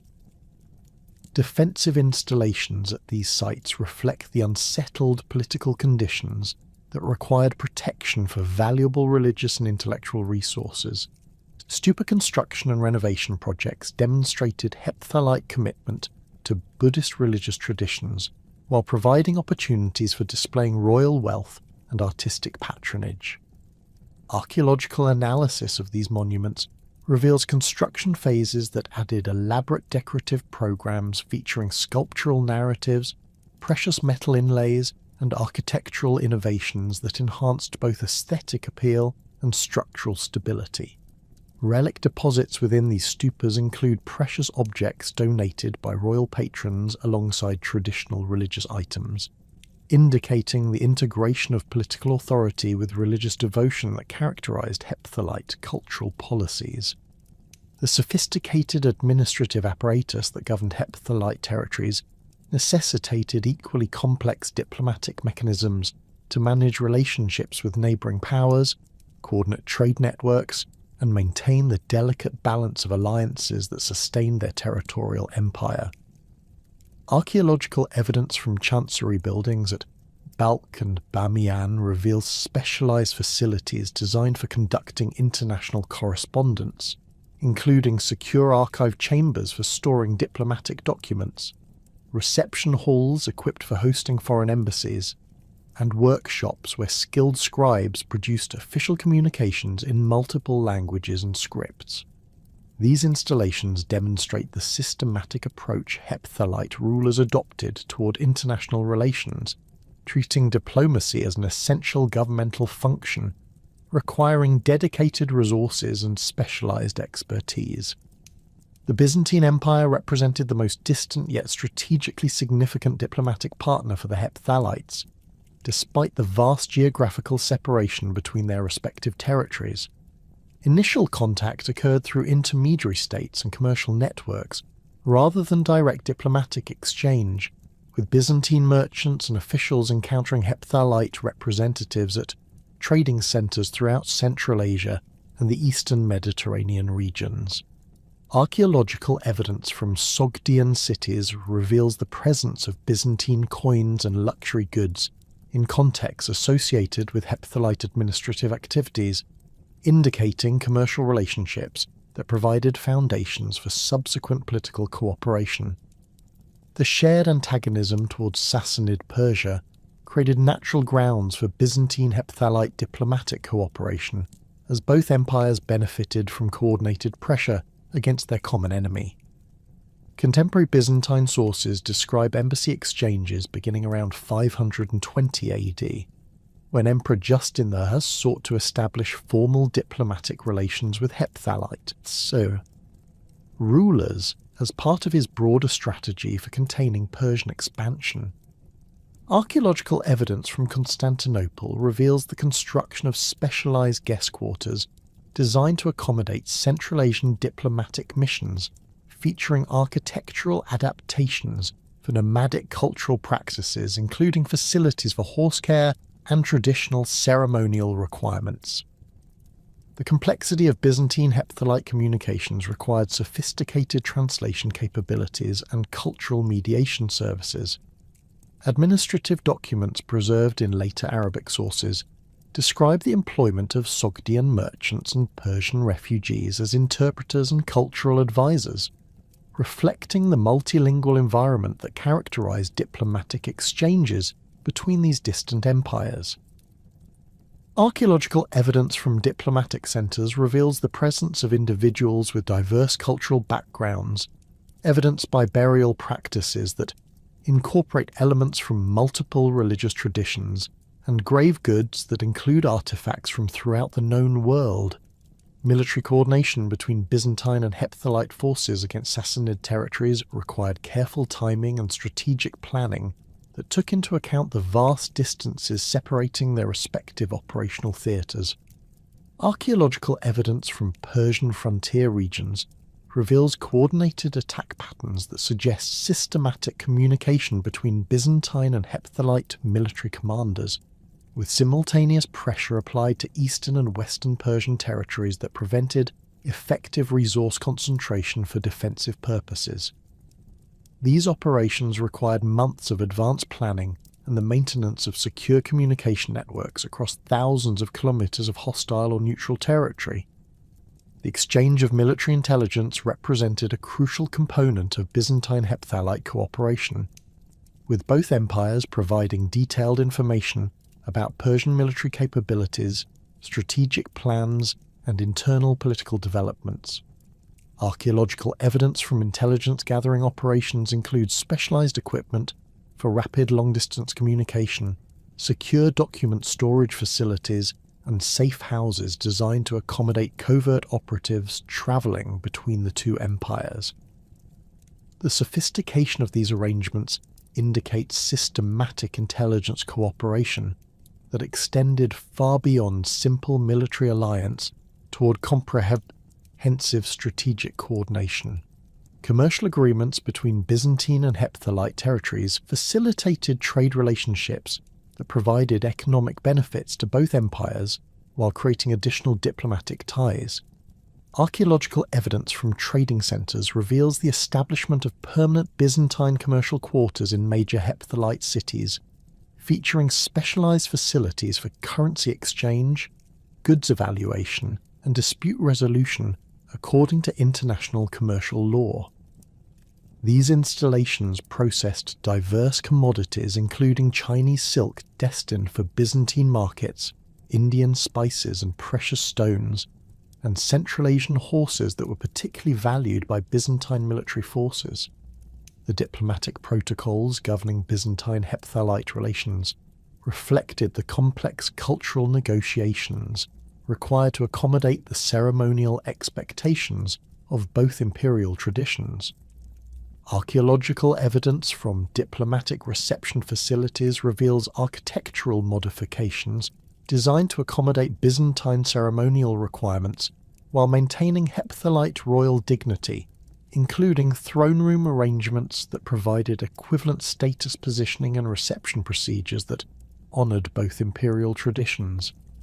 These adaptations demonstrate sophisticated understanding of diplomatic etiquette that facilitated effective communication despite vast cultural differences. Chinese diplomatic relations with the Hepthalites developed through different channels and served distinct strategic purposes compared to the anti-Persian alliance with Byzantium. The Northern Wei dynasty, established by Tuoba tribal confederations that had successfully conquered northern China, maintained complex relationships with various Central Asian nomadic groups as part of their broader frontier management policies. Archaeological evidence from Chinese frontier regions reveals systematic diplomatic installations designed to accommodate embassies from nomadic confederations, including the Hepthalites, with specialized facilities for managing tribute presentations, conducting negotiations, and housing diplomatic missions. The Tuoba rulers of Northern Wei possessed intimate knowledge of nomadic political practices through their own tribal origins, enabling more effective diplomatic communication with Hepthalite representatives than had been possible during previous Chinese dynasties. Administrative documents preserved in Chinese archives describe elaborate ceremonial procedures that honoured nomadic diplomatic traditions while asserting Chinese imperial authority, reflecting sophisticated understanding of the cultural requirements for successful diplomatic relationships.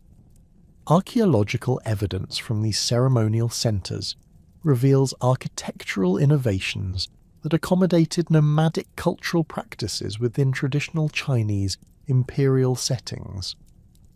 Trade relationships form the foundation of Chinese hepthalite diplomatic cooperation, with systematic commercial agreements that regulated the flow of goods along Silk Road networks while providing both empires with access to desired commodities. Archaeological evidence from border trading centres reveals specialised facilities for processing Chinese silk exports and Central Asian horse imports, along with administrative installations for managing taxation, quality control, and dispute resolution according to mutually agreed procedures. These arrangements required detailed legal frameworks that addressed currency exchange, transportation security, and commercial dispute resolution through diplomatic channels. The Northern Wei dynasty's involvement in Central Asian politics extended beyond simple commercial relationships to encompass strategic considerations related to controlling nomadic tribal movements and preventing hostile confederations from threatening Chinese territories. Diplomatic correspondence preserved in later Chinese sources describes systematic efforts to maintain favourable relationships with the Hephthalites as a counterbalance to other potentially threatening nomadic groups, including the Ruran Confederation, that posed direct threats to Chinese frontier regions. Archaeological evidence from Chinese military installations reveals defensive preparations that took into account the strategic implications of Hepthalite territorial expansion and military capabilities. Chinese diplomatic missions to Hepthalite territories provided valuable intelligence about Central Asian political developments while facilitating cultural exchanges that influenced both civilizations.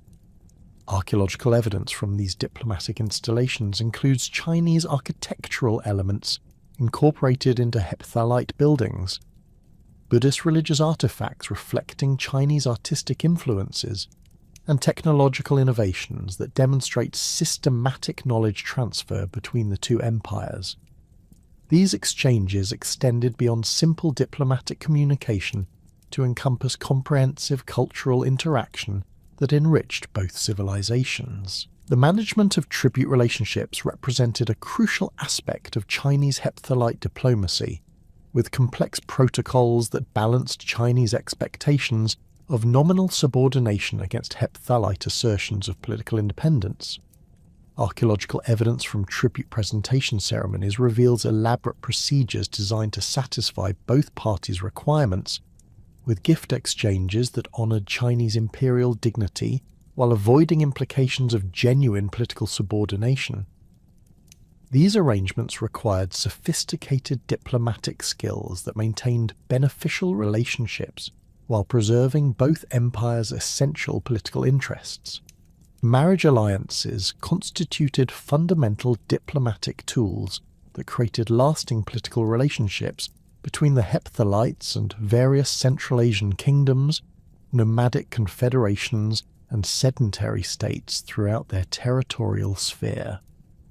Archaeological evidence from royal burial complexes reveals marriage relationships that connected Hepthalite ruling families with elite lineages from Sogdiana, Chorasmia, and various tribal confederations, creating kinship networks that facilitated political cooperation and military coordination.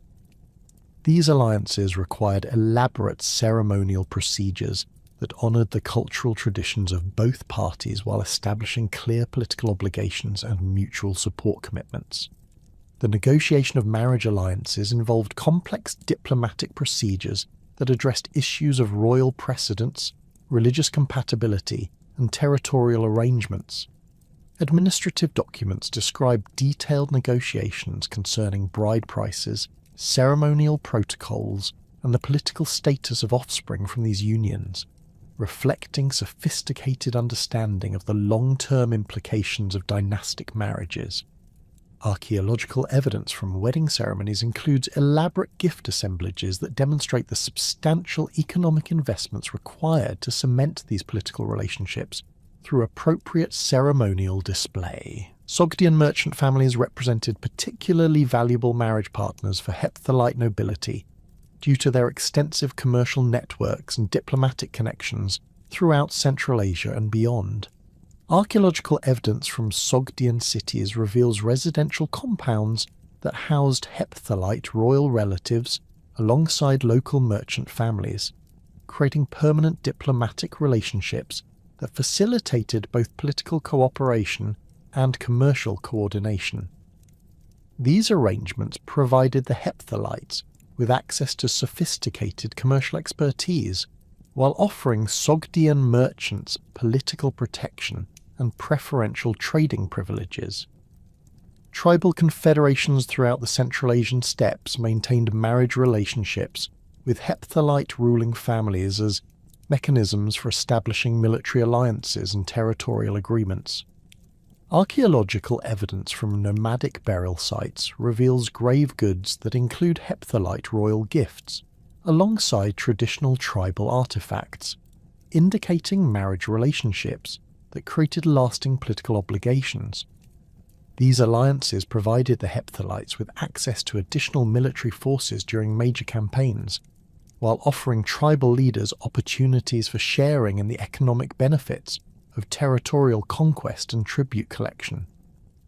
The management of tributary relationships required sophisticated diplomatic mechanisms that balanced economic extraction against political stability, ensuring subordinate territories remained productive while acknowledging Hepthalite political authority.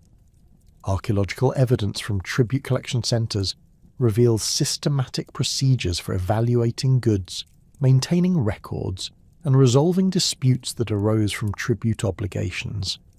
These installations featured specialised buildings for different categories of tribute goods, including secure storage facilities, evaluation workshops, and administrative offices where detailed records documented payment schedules and compliance monitoring.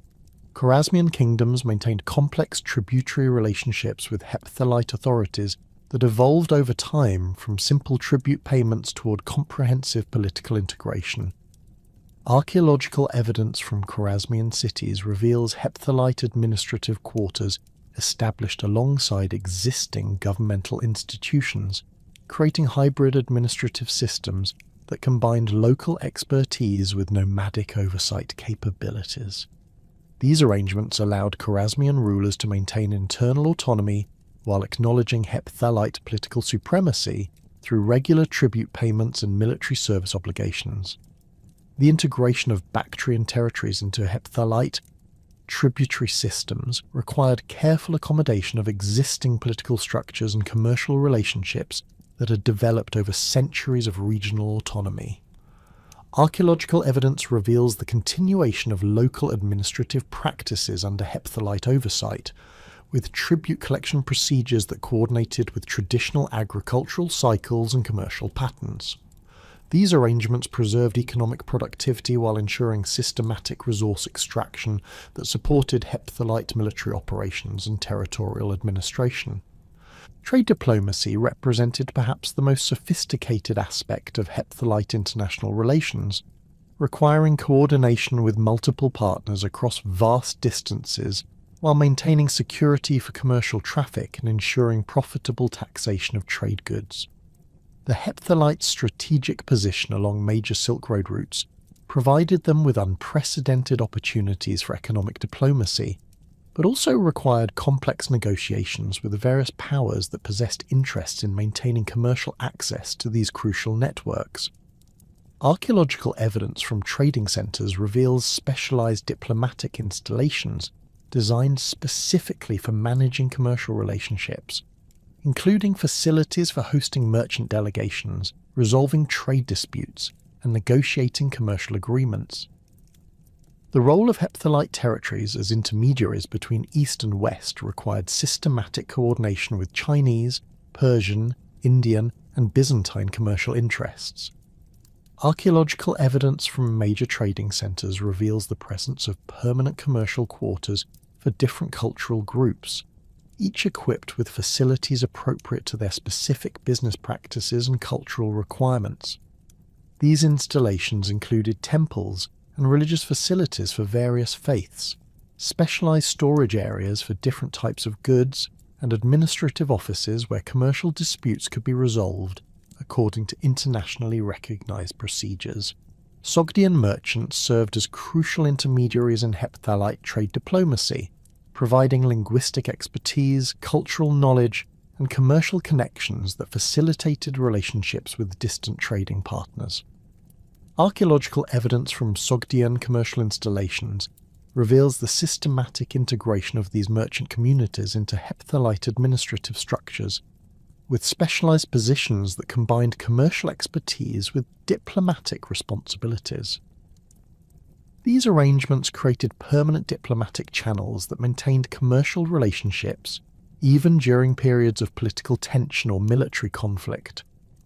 The security arrangements required for protecting long-distance trade routes necessitated diplomatic agreements with numerous local authorities along commercial corridors extending from China to the Mediterranean regions. Archaeological evidence from these routes reveals systematic placement of military installations, diplomatic stations, and commercial facilities that provided comprehensive security coverage while facilitating efficient goods movement. These arrangements required ongoing diplomatic maintenance to ensure continued cooperation from local authorities and prevent disruption of commercial traffic through territorial disputes or bandit activities. The management of tribute relationships and commercial networks that had sustained hepthalite power for over half a century began showing signs of strain by the 540 SAD, as the Confederation's territorial overextension created administrative burdens that exceeded their organisational capabilities. Archaeological evidence from major hepthalite centres reveals declining investment in infrastructure maintenance during this period, with irrigation systems showing evidence of neglect, defensive fortifications requiring emergency repairs, and urban facilities displaying reduced construction activity compared to the prosperous decades of the early 6th century. Simultaneously, the emergence of the Western Turkic Khaganate as a unified military force in the eastern steppes created unprecedented pressure on hepthalite territories from directions that had previously remained secure. The Western Turkic Confederation represented a fundamentally different type of nomadic organisation compared to the tribal groups the hepthalites had previously encountered or absorbed. Archaeological evidence from Turkic burial sites reveals sophisticated metallurgical capabilities, standardized military equipment, and burial practices indicating centralized political authority that extended across vast territories from the Altai Mountains to the Caspian Sea region. Unlike earlier nomadic confederations that relied primarily on traditional tribal leadership structures, the Turkic Khaganate had developed institutional mechanisms for coordinating military operations across multiple tribal groups while maintaining unified command structures that could execute complex strategic plans over extended time periods. The initial Turkic probes into hepthalite territory began around 545 AD with systematic raids against outlying settlements and tribute collection points along the Confederation's eastern frontiers. Archaeological layers from this period reveal destruction patterns consistent with highly mobile cavalry forces employing superior tactical coordination, with burned storage facilities, scattered defensive equipment, and evidence of rapid withdrawal that prevented effective hepthalite counterattacks. The Turkic forces demonstrated particular expertise in disrupting communication networks and supply lines, targeting the administrative infrastructure that had enabled hepthalite territorial control rather than attempting direct confrontation with major defensive installations. Simultaneously, the Sassanid Empire under Khosrow had recovered from the catastrophic defeats of the previous century through systematic military reforms and territorial reorganization that restored Persian capabilities for offensive operations against their eastern neighbours. Archaeological evidence from Sassanid military installations reveals extensive rearmament programs that incorporated technological innovations learned from previous conflicts with nomadic forces, including improved cavalry equipment, enhanced siege warfare capabilities, and logistical systems designed to support extended campaigns in Central Asian terrain conditions. The Persian recovery coincided with internal hepthalite weaknesses that created unprecedented opportunities for reversing the territorial losses sustained during the reign of Peroz I. The formation of the crucial Turkic-Sassanid alliance emerged from pragmatic strategic calculations rather than cultural affinity or ideological compatibility. Both powers recognized that hepthalite territorial control represented obstacles to their respective expansion objectives, with the Turks seeking access to Central Asian trade routes and settled territories, while the Persians aimed to restore their traditional authority over Transoxiana and eliminate the tribute obligations imposed following their earlier military defeats. Archaeological evidence from diplomatic installations along the Caspian Sea region reveals the construction of specialized facilities designed to accommodate negotiations between these unlikely partners, including neutral meeting grounds and secure communication networks that enabled coordination despite vast cultural differences. The diplomatic protocols governing Turkic-Sassanid cooperation required sophisticated cultural mediation to overcome fundamental differences in political organization, religious practices, and military traditions. Contemporary sources describe elaborate ceremonial procedures that honoured both Zoroastrian Persian imperial dignity and traditional Turkic tribal leadership protocols, with gift exchanges that demonstrated mutual respect while establishing practical cooperation frameworks.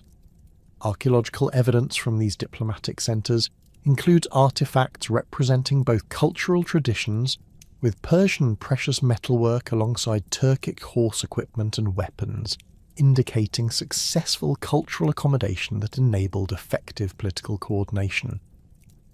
The military coordination aspects of the alliance required detailed strategic planning that took into account the geographical obstacles separating Turkic and Persian operational theatres, along with the timing requirements for coordinated attacks that would prevent hepthalite forces from concentrating their defensive efforts. Archaeological evidence from staging areas reveals systematic military preparations beginning in 552 AD, with Persian forces establishing forward supply bases near the Amu Darya, while Turkic armies assembled in the Fergana Valley region. These preparations included specialized equipment for siege warfare, extensive provisions for extended campaigns, and communication systems designed to maintain coordination across vast distances. The intelligence sharing arrangements between the allies provided both powers with detailed information about hepthalite military capabilities, defensive installations, and internal political developments that could be exploited during coordinated operations. Archaeological evidence from intelligence gathering installations includes specialized equipment for rapid long-distance communication, secure document storage facilities, and safe houses designed to accommodate operatives travelling between the Allied powers. The sophistication of these arrangements indicates systematic intelligence cooperation that extended beyond simple military alliance toward comprehensive strategic coordination that anticipated hepthalite responses to coordinated pressure. The first major coordinated offensive began in 557 AD with simultaneous Turkic attacks against hepthalite positions in Sogdiana, while Persian forces launched systematic operations against territories north of the Amu Darya. Archaeological evidence from these campaigns reveals the devastating effectiveness of coordinated pressure applied from multiple directions, with hepthalite defensive installations showing evidence of hasty abandonment rather than sustained resistance. The speed of Allied advances prevented effective hepthalite military coordination, with isolated garrisons unable to provide mutual support while facing superior enemy forces equipped with advanced siege capabilities. The Siege of Bukhara represented the first major urban centre to fall to the coordinated Allied offensive, demonstrating the effectiveness of combined Turkic mobility and Persian siege expertise. Archaeological excavations reveal evidence of systematic siege operations that employed both traditional Persian artillery techniques and Turkic innovations in rapid assault methods. The city's defensive walls show impact damage from coordinated bombardments, while internal structures reveal evidence of systematic looting, followed by administrative reorganisation under Allied occupation. The rapid fall of this crucial commercial centre disrupted Hepthalite trade networks, while providing the Allies with substantial economic resources for continuing their military operations. Internal Hepthalite weaknesses became increasingly apparent as military pressure intensified, with succession disputes that had simmered during periods of external security erupting into open civil conflict when unified leadership became essential for survival. Archaeological evidence from this period reveals competing royal burial complexes that indicate multiple claimants to supreme authority, with different factions controlling separate territories and military resources. Administrative documents from various centres show conflicting orders and overlapping jurisdictions that prevented coordinated defensive planning, while enabling Allied forces to exploit internal divisions through diplomatic manipulation and selective military pressure. The overextension of Hepthalite territorial control had created administrative burdens that exceeded their organisational capabilities during periods of sustained military pressure. Archaeological evidence from frontier regions reveals systematic abandonment of outlying settlements and tribute collection points as resources were concentrated for defending core territories. The withdrawal from marginal areas eliminated crucial sources of military manpower and economic resources, while creating power vacuums that Allied forces could exploit for establishing forward bases and disrupting remaining Hepthalite communications networks. Economic pressures resulting from sustained military operations and reduced tribute collection created cascading effects throughout Hepthalite territories, with urban centres showing evidence of declining commercial activity and reduced investment in infrastructure maintenance. Archaeological layers from this period reveal decreased imports of luxury goods, reduced construction activities, and evidence of emergency taxation measures that disrupted traditional economic relationships. The Confederation's financial difficulties prevented effective military recruitment and equipment maintenance, while creating internal dissatisfaction that Allied forces exploited through propaganda and diplomatic inducements for defection. The systematic dismantling of Hepthalite power proceeded through coordinated campaigns that targeted crucial infrastructure rather than attempting total territorial occupation.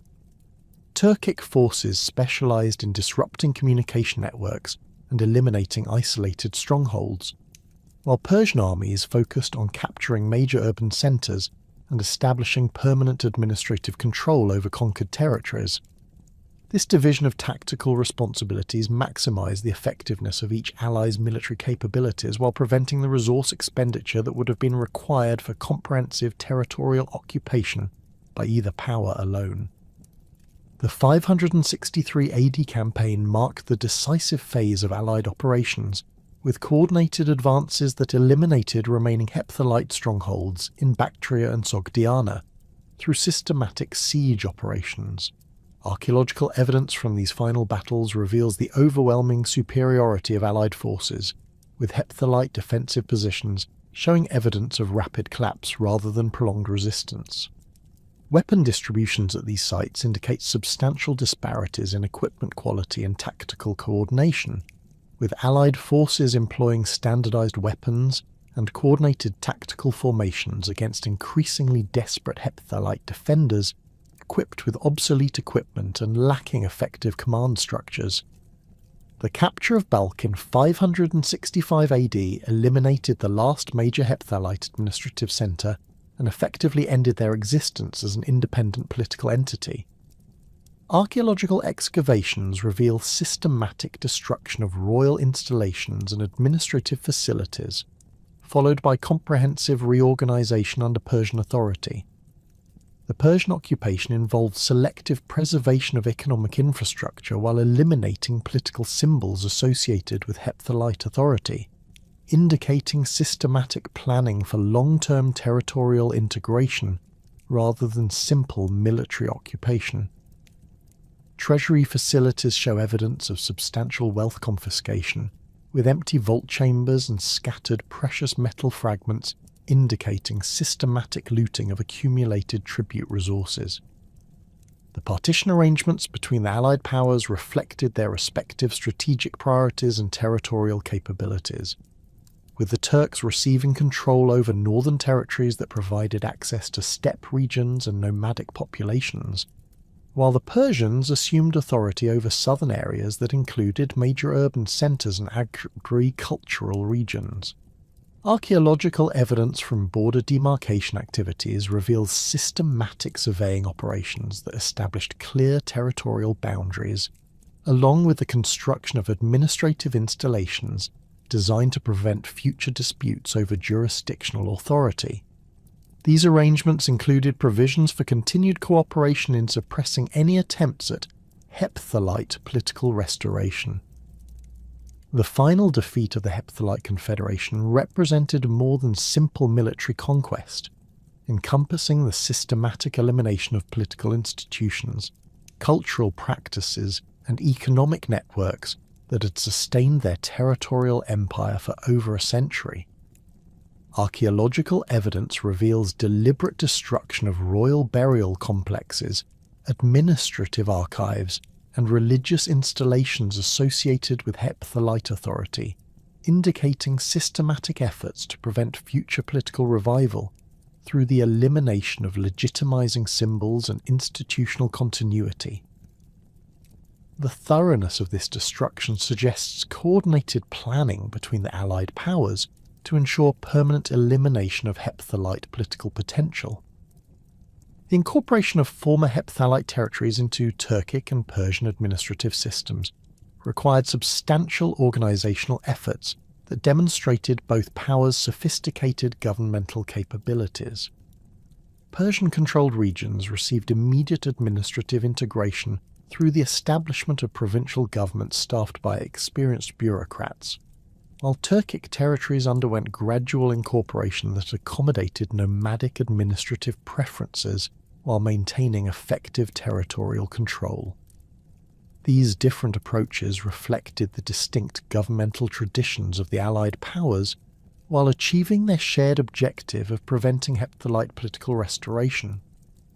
The fate of Hepthalite population groups varied according to their social status and perceived political reliability, with military elites facing systematic elimination or forced relocation, while common populations generally remained in their traditional territories under new political authority. Archaeological evidence from this transition period reveals selective destruction of elite residential compounds, alongside continuity in common residential areas, suggesting policies designed to eliminate potential leadership for resistance movements while maintaining productive economic activities. Craftsmen and commercial specialists received particular protection due to their economic value, with evidence of continued production activities under Allied supervision. The systematic destruction of Hepthalite's central authority following the Turkic Sassanid conquest did not result in the complete elimination of nomadic political structures throughout the former Confederation's vast territories. Archaeological evidence from sites across Turkmenistan reveals the emergence of localized power centers during the 570 SAD, where surviving Hepthalite nobles and military commanders established independent kingdoms that maintained traditional administrative practices while adapting to the new political realities imposed by their former enemies' territorial partition. Excavations at Kunduz have uncovered palace complexes dating to this transitional period that incorporate distinctly Hepthalite architectural elements, including throne rooms with traditional nomadic ceremonial arrangements and treasury facilities designed according to established tribute collection procedures, indicating conscious efforts to preserve institutional continuity despite the collapse of unified political authority. The fragmentation process accelerated as Persian and Turkic administrative control proved insufficient for managing the complex cultural and economic systems that had developed under Hepthalite rule. The vast distances separating major administrative centres from their new imperial capitals created communication delays that prevented effective oversight of local developments, while the cultural differences between the conquering powers and their newly acquired populations generated resistance that required constant military attention. Archaeological layers from this period reveal evidence of systematic withdrawal from outlying territories as both Persian and Turkic authorities concentrated their resources on securing core regions that provided maximum economic and strategic value while abandoning marginal areas to local control. Takharistan emerged as the most significant region for Hepthalite political survival, with its mountainous terrain providing natural defensive advantages that complicated external military intervention, while its position along crucial trade routes ensured continued economic viability. The local nobility had maintained extensive kinship networks throughout the Hindu Kush region, creating political foundations that could support independent territorial control when central authority collapsed. Archaeological evidence from Bamiyan reveals the systematic fortification of existing installations during the late 6th century, with defensive improvements that incorporated lessons learned from the recent military disasters while adapting traditional nomadic military architecture to the requirements of territorial defense against superior enemy forces. The establishment of the Takharistan successor kingdom required careful negotiation with various tribal groups and urban populations that had previously acknowledged Hepthalite authority through different political arrangements. Archaeological evidence from administrative centres reveals the continuation of established governmental procedures, including tribute collection systems that maintain traditional payment schedules and legal frameworks that preserved customary practices for resolving disputes between different cultural communities. Administrative documents preserved in Bactrian archives describe the systematic adaptation of existing bureaucratic structures to accommodate reduced territorial scope while maintaining essential governmental functions, including taxation, military recruitment, and diplomatic communication with neighbouring powers. The rulers of Takharistan adopted modified royal titles that acknowledged their reduced political status, while asserting continuity with Hepthalite imperial traditions. Coin issues from this period feature royal portraits that maintain traditional Hepthalite iconographic elements, including fire altar symbols and nomadic royal regalia, while incorporating new design elements that reflected contemporary political realities. Metallurgical analysis reveals continued access to precious metals through trade relationships and local mining operations, indicating the kingdom maintained sufficient economic resources to support royal ceremonial requirements and military expenditures despite territorial losses and reduced tribute income. The Kapisa region developed its own distinct successor kingdom under leaders who claimed direct descent from prominent Hepthalite royal lineages, while adapting their political organisation to accommodate the specific geographical and cultural conditions of their reduced territories. Archaeological excavations at Begram have uncovered administrative complexes dating to the late 6th century that demonstrate sophisticated understanding of territorial administration requirements, including specialised facilities for managing trade relationships with Indian territories and defensive installations designed to protect crucial mountain passes from potential invasion attempts. The architectural style of these buildings incorporates traditional Hepthalite design elements with local adaptations that reflect the kingdom's position as a bridge between Central Asian and Indian cultural spheres. The Kapisa rulers maintained extensive diplomatic relationships with various Indian kingdoms that had previously paid tribute to Hepthalite authority, negotiating new political arrangements that preserved beneficial commercial relationships while acknowledging changed power dynamics. Archaeological evidence from diplomatic installations reveals the continuation of established ceremonial procedures for receiving foreign embassies, with reception halls that accommodated traditional Indian diplomatic protocols alongside adapted hepthalite royal ceremonies. These arrangements enabled the Kapisa kingdom to maintain its crucial role in trans-regional trade networks, while providing political legitimacy through recognition by established Indian political authorities. Military organisation within the Kapisa kingdom reflected the practical requirements of defending mountainous territories with limited manpower resources against potentially superior enemy forces.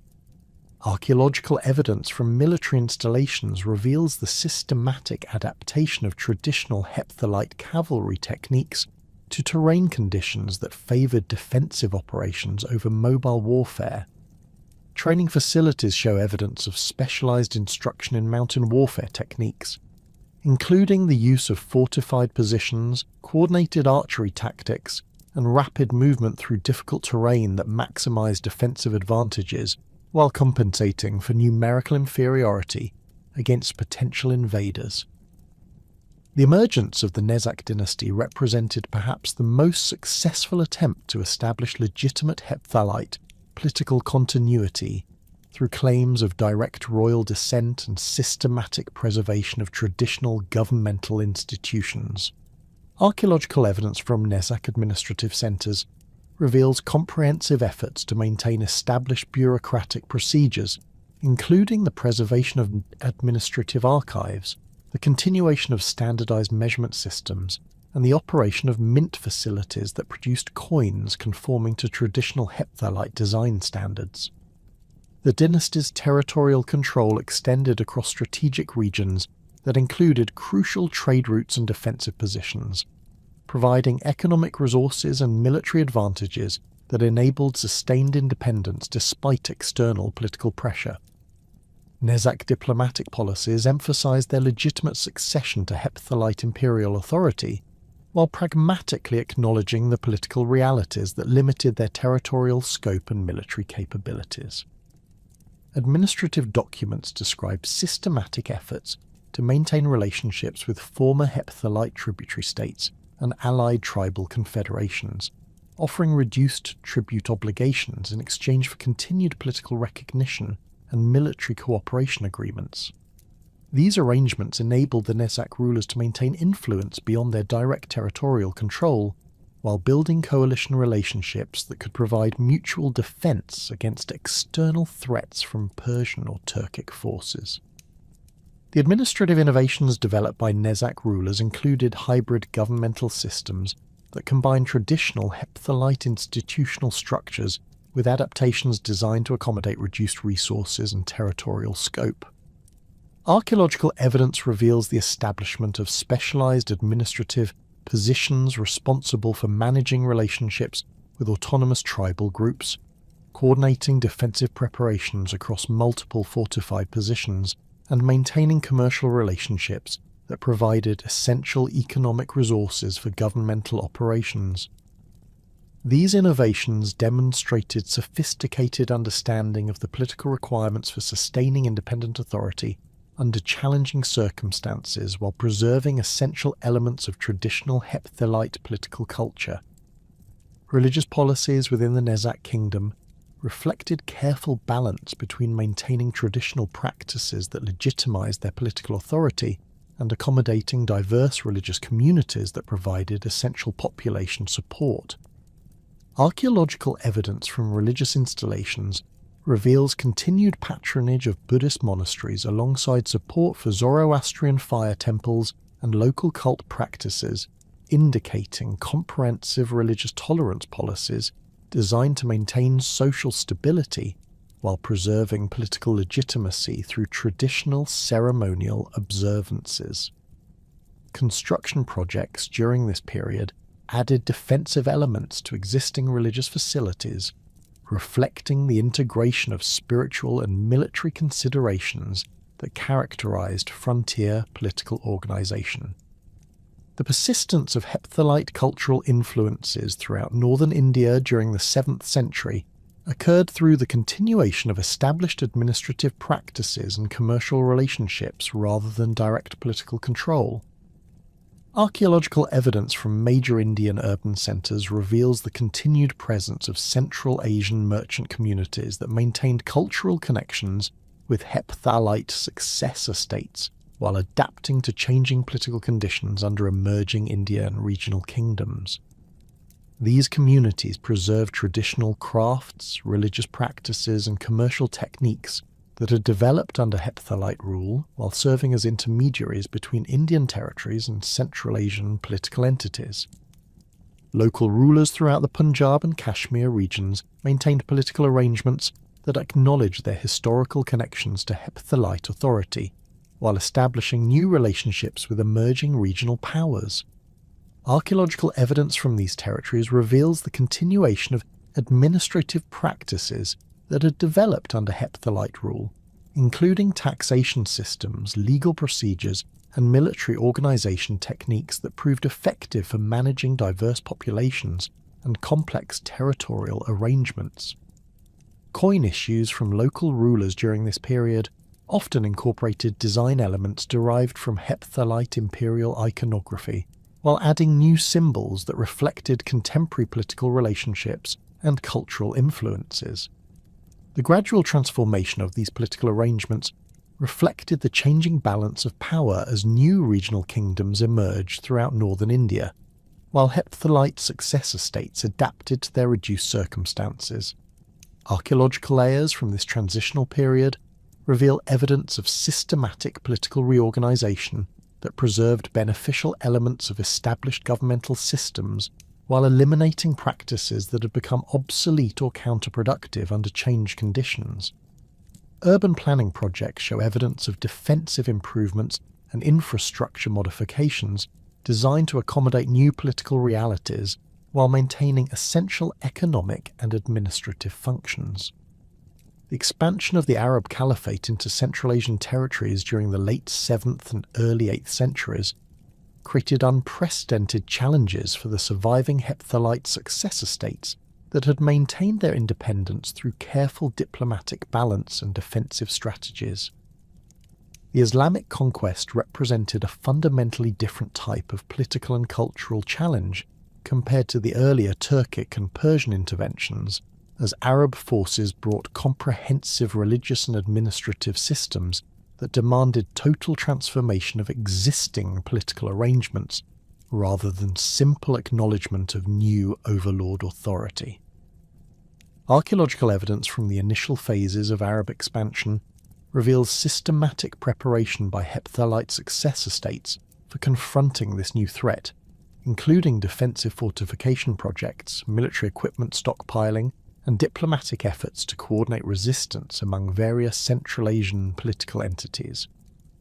The first significant encounters between Arab forces and Hepthalite successor kingdoms occurred along the Amu Darya region during the 670 SAD, when Arab commanders began systematic probing operations designed to assess the military capabilities and political organization of potential conquest targets.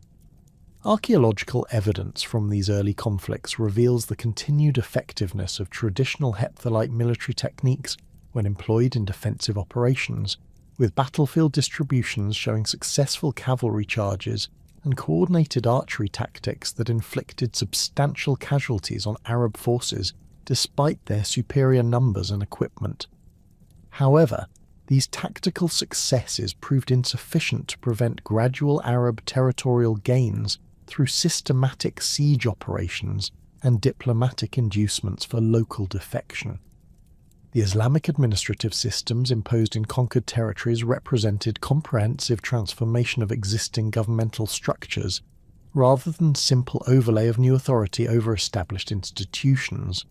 Archaeological evidence from areas under early Islamic control reveals the systematic replacement of traditional Hepthalite administrative facilities with new installations designed according to Islamic governmental principles, including the construction of mosques, Islamic legal courts, and taxation centres that operated according to Islamic law rather than traditional Central Asian customary practices.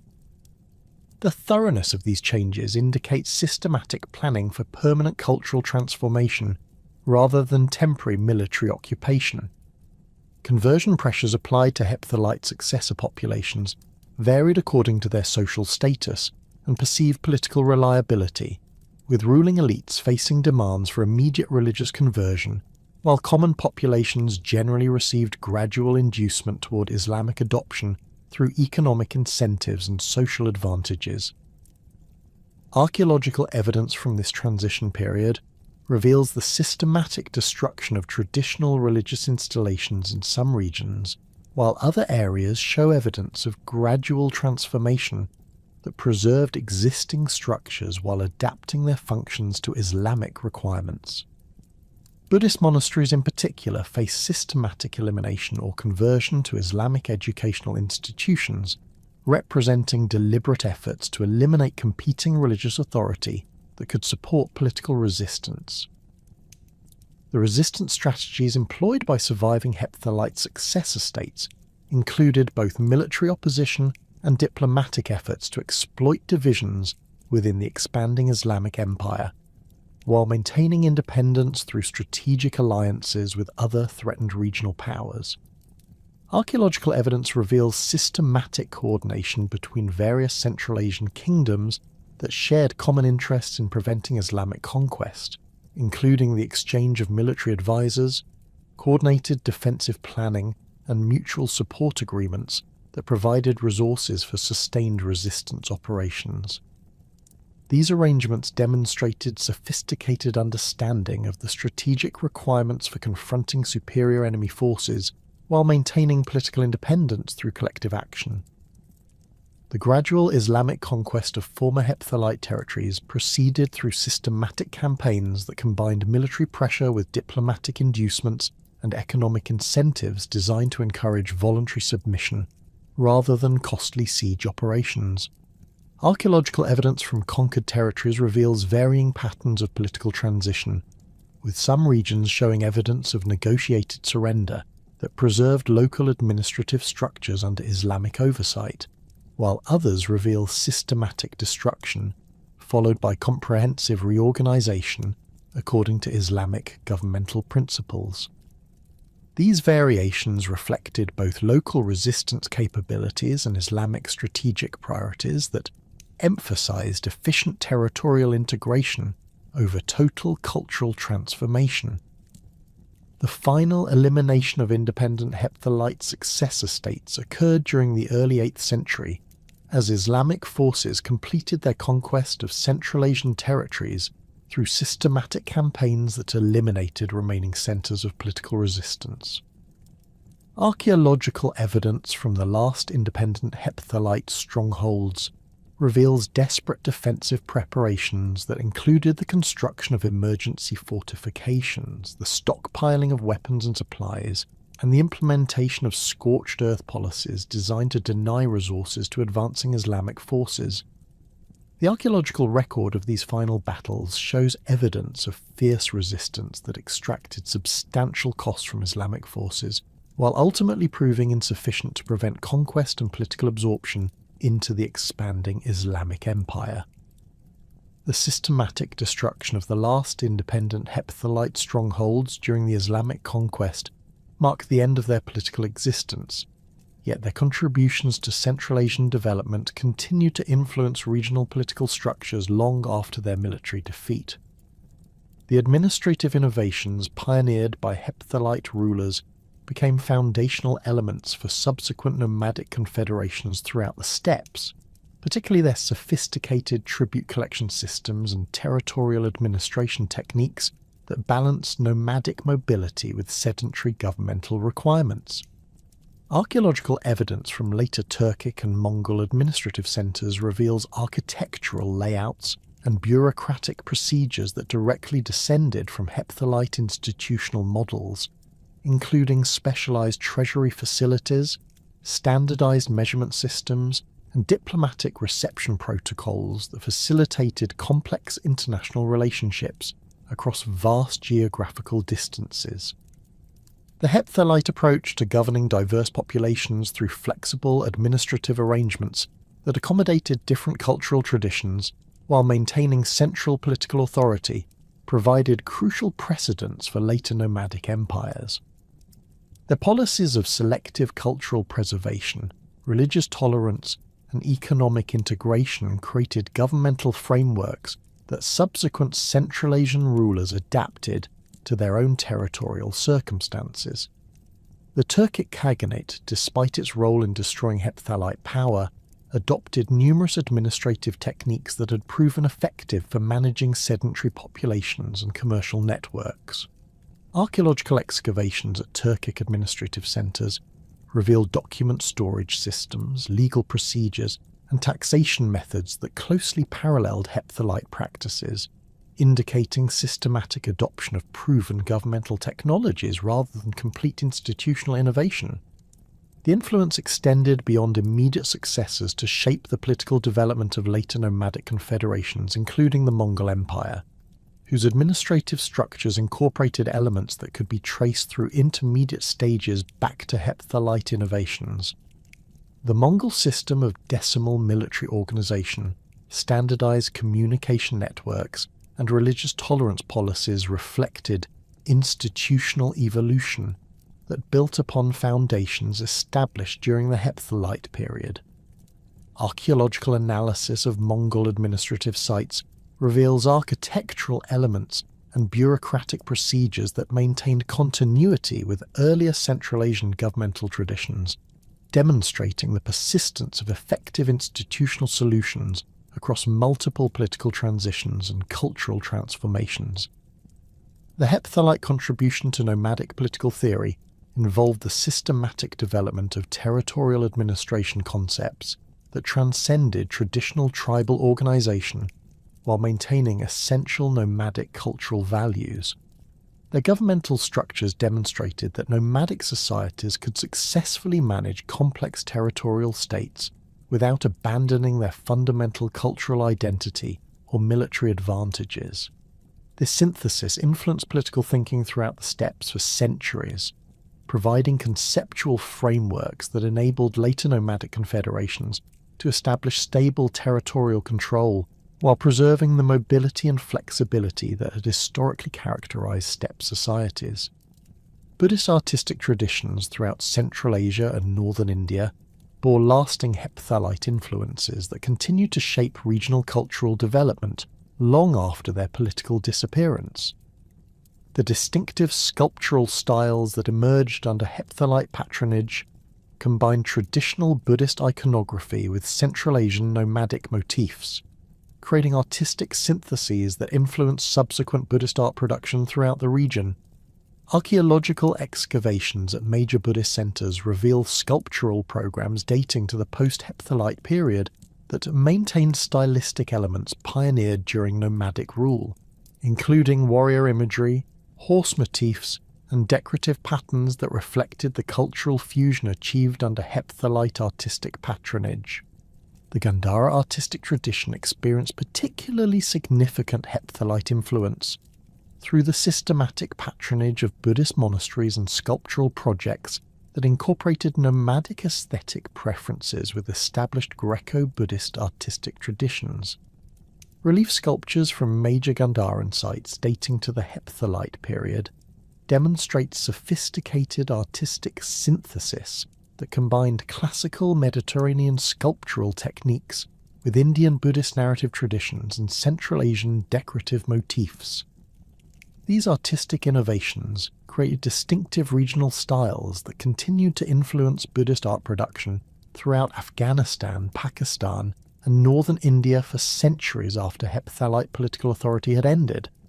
The monumental Buddhist installations at Bamiyan represented perhaps the most significant artistic legacy of hepthalite cultural patronage, with the famous colossal Buddha statues receiving substantial investment and architectural enhancement during the nomadic period. Archaeological evidence reveals construction phases that added elaborate monastery complexes, pilgrim accommodation facilities, and defensive installations that transform the site into a major regional religious centre. The artistic program incorporated traditional Buddhist iconography with architectural innovations that reflected hepthalite engineering capabilities and aesthetic preferences, creating monuments that served as pilgrimage destinations and cultural symbols for centuries following the end of nomadic rule. Bactrian artistic traditions also experienced lasting hepthalite influence through the continuation of cultural synthesis that had developed during the nomadic period. Archaeological excavations at major Bactrian sites reveal artistic production that maintained stylistic elements pioneered under hepthalite patronage, including metalworking techniques, decorative motifs, and architectural styles that combined nomadic and sedentary traditions. These artistic developments influenced regional cultural identity and continued to shape local artistic production even after the Islamic conquest transformed the broader political and religious landscape of Central Asia. The role of hepthalite territories as crucial intermediaries in Silk Road cultural transmission created lasting impacts on transcontinental intellectual and technological exchange that extended far beyond their political existence. Their strategic control over mountain passes and trade routes facilitated systematic cultural interaction between East Asian, Indian, Persian, and Mediterranean civilizations during a crucial period of technological and intellectual development.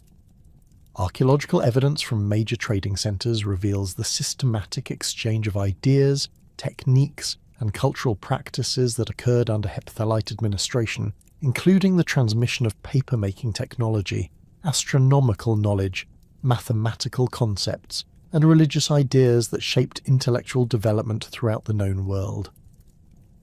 Buddhist philosophical and scholarly traditions benefited particularly from hepthalite support for monastic institutions that served as centres for intellectual exchange between different cultural traditions. The monastery complexes patronised by hepthalite rulers attracted scholars from throughout the Buddhist world, creating environments where Indian philosophical traditions encountered Chinese intellectual approaches, Central Asian cultural practices, and Persian scholarly methods. Archaeological evidence from these institutions reveals library facilities, manuscript copying workshops, and scholarly residence quarters that supported systematic intellectual exchange and knowledge preservation activities that continued to influence Buddhist scholarship long after the nomadic period ended. Scientific and technological transmission through hepthalite territories included crucial developments in metallurgy, astronomy, mathematics, and medical knowledge that spread throughout their extensive trade networks. Archaeological analysis of workshop complexes reveals systematic adoption and improvement of technological innovations from multiple sources, including Chinese silk working techniques, Indian steel production methods, Persian astronomical instruments, and Mediterranean glass-making technologies. These technological syntheses created innovations that were subsequently transmitted to other regions through commercial and diplomatic relationships, contributing to technological development throughout the medieval world. The linguistic influences of hepthalite rule created lasting impacts on the development of regional languages throughout Afghanistan, Pakistan, and Central Asia that persisted long after their political disappearance. The Iranian linguistic substrate that characterized hepthalite administration contributed vocabulary, grammatical structures, and phonological patterns to local languages that continued to evolve under subsequent political authorities. Modern linguistic analysis reveals hepthalite loanwords and grammatical influences in contemporary languages throughout their former territories, indicating the depth of cultural integration that occurred during their period of political dominance. Administrative terminology adopted during the hepthalite period became embedded in regional governmental vocabulary and continued to influence political language throughout Central Asia for centuries. Archaeological documents from various periods reveal the persistence of hepthalite administrative terms, legal concepts, and bureaucratic procedures that were adopted by successive political authorities due to their proven effectiveness for territorial administration. These linguistic influences extended beyond simple vocabulary adoption to encompass conceptual frameworks for understanding governmental authority, legal relationships, and commercial procedures that shaped political thinking throughout the region. The ethnic composition of populations throughout former Hepthalite territories reflected the systematic integration policies that had characterized nomadic rule, creating demographic patterns that influenced regional development long after political integration into other empires. Archaeological analysis of burial practices and settlement patterns reveals the continuation of cultural synthesis that had developed under Hepthalite administration, with populations that maintained elements of nomadic cultural identity while participating in sedentary economic and social structures. These demographic developments created distinctive regional cultures that combined Central Asian, Iranian, Indian, and local elements in proportions that reflected the historical experience of Hepthalite rule. Population movements initiated during the Hepthalite period continued to influence regional demographic development through the establishment of communities that maintained cultural connections across vast geographical distances. Archaeological evidence reveals the presence of Central Asian cultural elements in Indian territories and Indian influences in Central Asian regions that reflected the systematic population exchanges that had occurred during nomadic rule. These demographic patterns created lasting cultural connections that facilitated continued intellectual and commercial exchange even after political fragmentation eliminated unified administrative authority. Modern archaeological discoveries have fundamentally transformed scholarly understanding of Hepthalite civilization through the systematic excavation of major sites and the analysis of material culture that reveals the sophistication of their political, economic, and cultural achievements. Excavations at Balkh, Bamiyan, Bagram, and other major centres have uncovered evidence of urban planning, architectural innovation, artistic achievement, and administrative complexity that contradicts earlier scholarly assumptions about nomadic cultural capabilities. These discoveries demonstrate that the Hepthalites developed sophisticated solutions to the challenges of governing diverse populations across vast territories while maintaining their distinctive cultural identity and military effectiveness. Numismatic analysis of Hepthalite coinage has provided crucial evidence for understanding their political organisation, economic systems, and cultural relationships with neighbouring civilizations. The systematic study of coin designs, metallurgical composition, and distribution patterns reveals sophisticated monetary systems that facilitated extensive commercial networks while supporting complex governmental operations. Recent discoveries of coin hoards and mint facilities have enhanced understanding of Hepthalite economic policies and their integration into international trade networks that connected China, India, Persia, and the Mediterranean regions. Scholarly debates regarding Hepthalite identity continue to evolve as new archaeological evidence challenges earlier assumptions about their ethnic origins, cultural characteristics, and historical significance. The traditional identification of the Hepthalites as simply another nomadic confederation has given way to more nuanced understanding of their role as cultural synthesizers who created distinctive civilizational achievements through the systematic integration of diverse traditions. Contemporary scholarship recognizes their contributions to political theory, administrative innovation, artistic development, and cultural transmission that influenced regional development far beyond their immediate historical period. The relationship between the Hepthalites and other Central Asian nomadic groups has become a major focus of scholarly investigation, as archaeological evidence reveals the complexity of steppe political organisation and cultural interaction during the early medieval period. Recent research demonstrates that the Hepthalites represented a distinctive political and cultural phenomenon that cannot be adequately understood through simple comparison with other nomadic confederations. Their unique synthesis of nomadic and sedentary elements created governmental and cultural innovations that influenced the broader development of Eurasian civilization during a crucial period of historical transition. The broader context of Eurasian nomadic history has been significantly enhanced by improved understanding of hepthalite achievements and their influence on subsequent political developments throughout the steppes. Archaeological evidence demonstrates that nomadic societies developed sophisticated solutions to the challenges of territorial administration, cultural integration, and international diplomacy that contradicted traditional scholarly assumptions about their organizational capabilities. The hepthalite example provides crucial evidence for understanding the role of nomadic civilizations as cultural innovators and political pioneers rather than simply destructive forces that disrupted sedentary societies. The hepthalite legacy ultimately represents one of the most successful examples of nomadic adaptation to the challenges of governing complex territorial states while maintaining distinctive cultural identity and military effectiveness.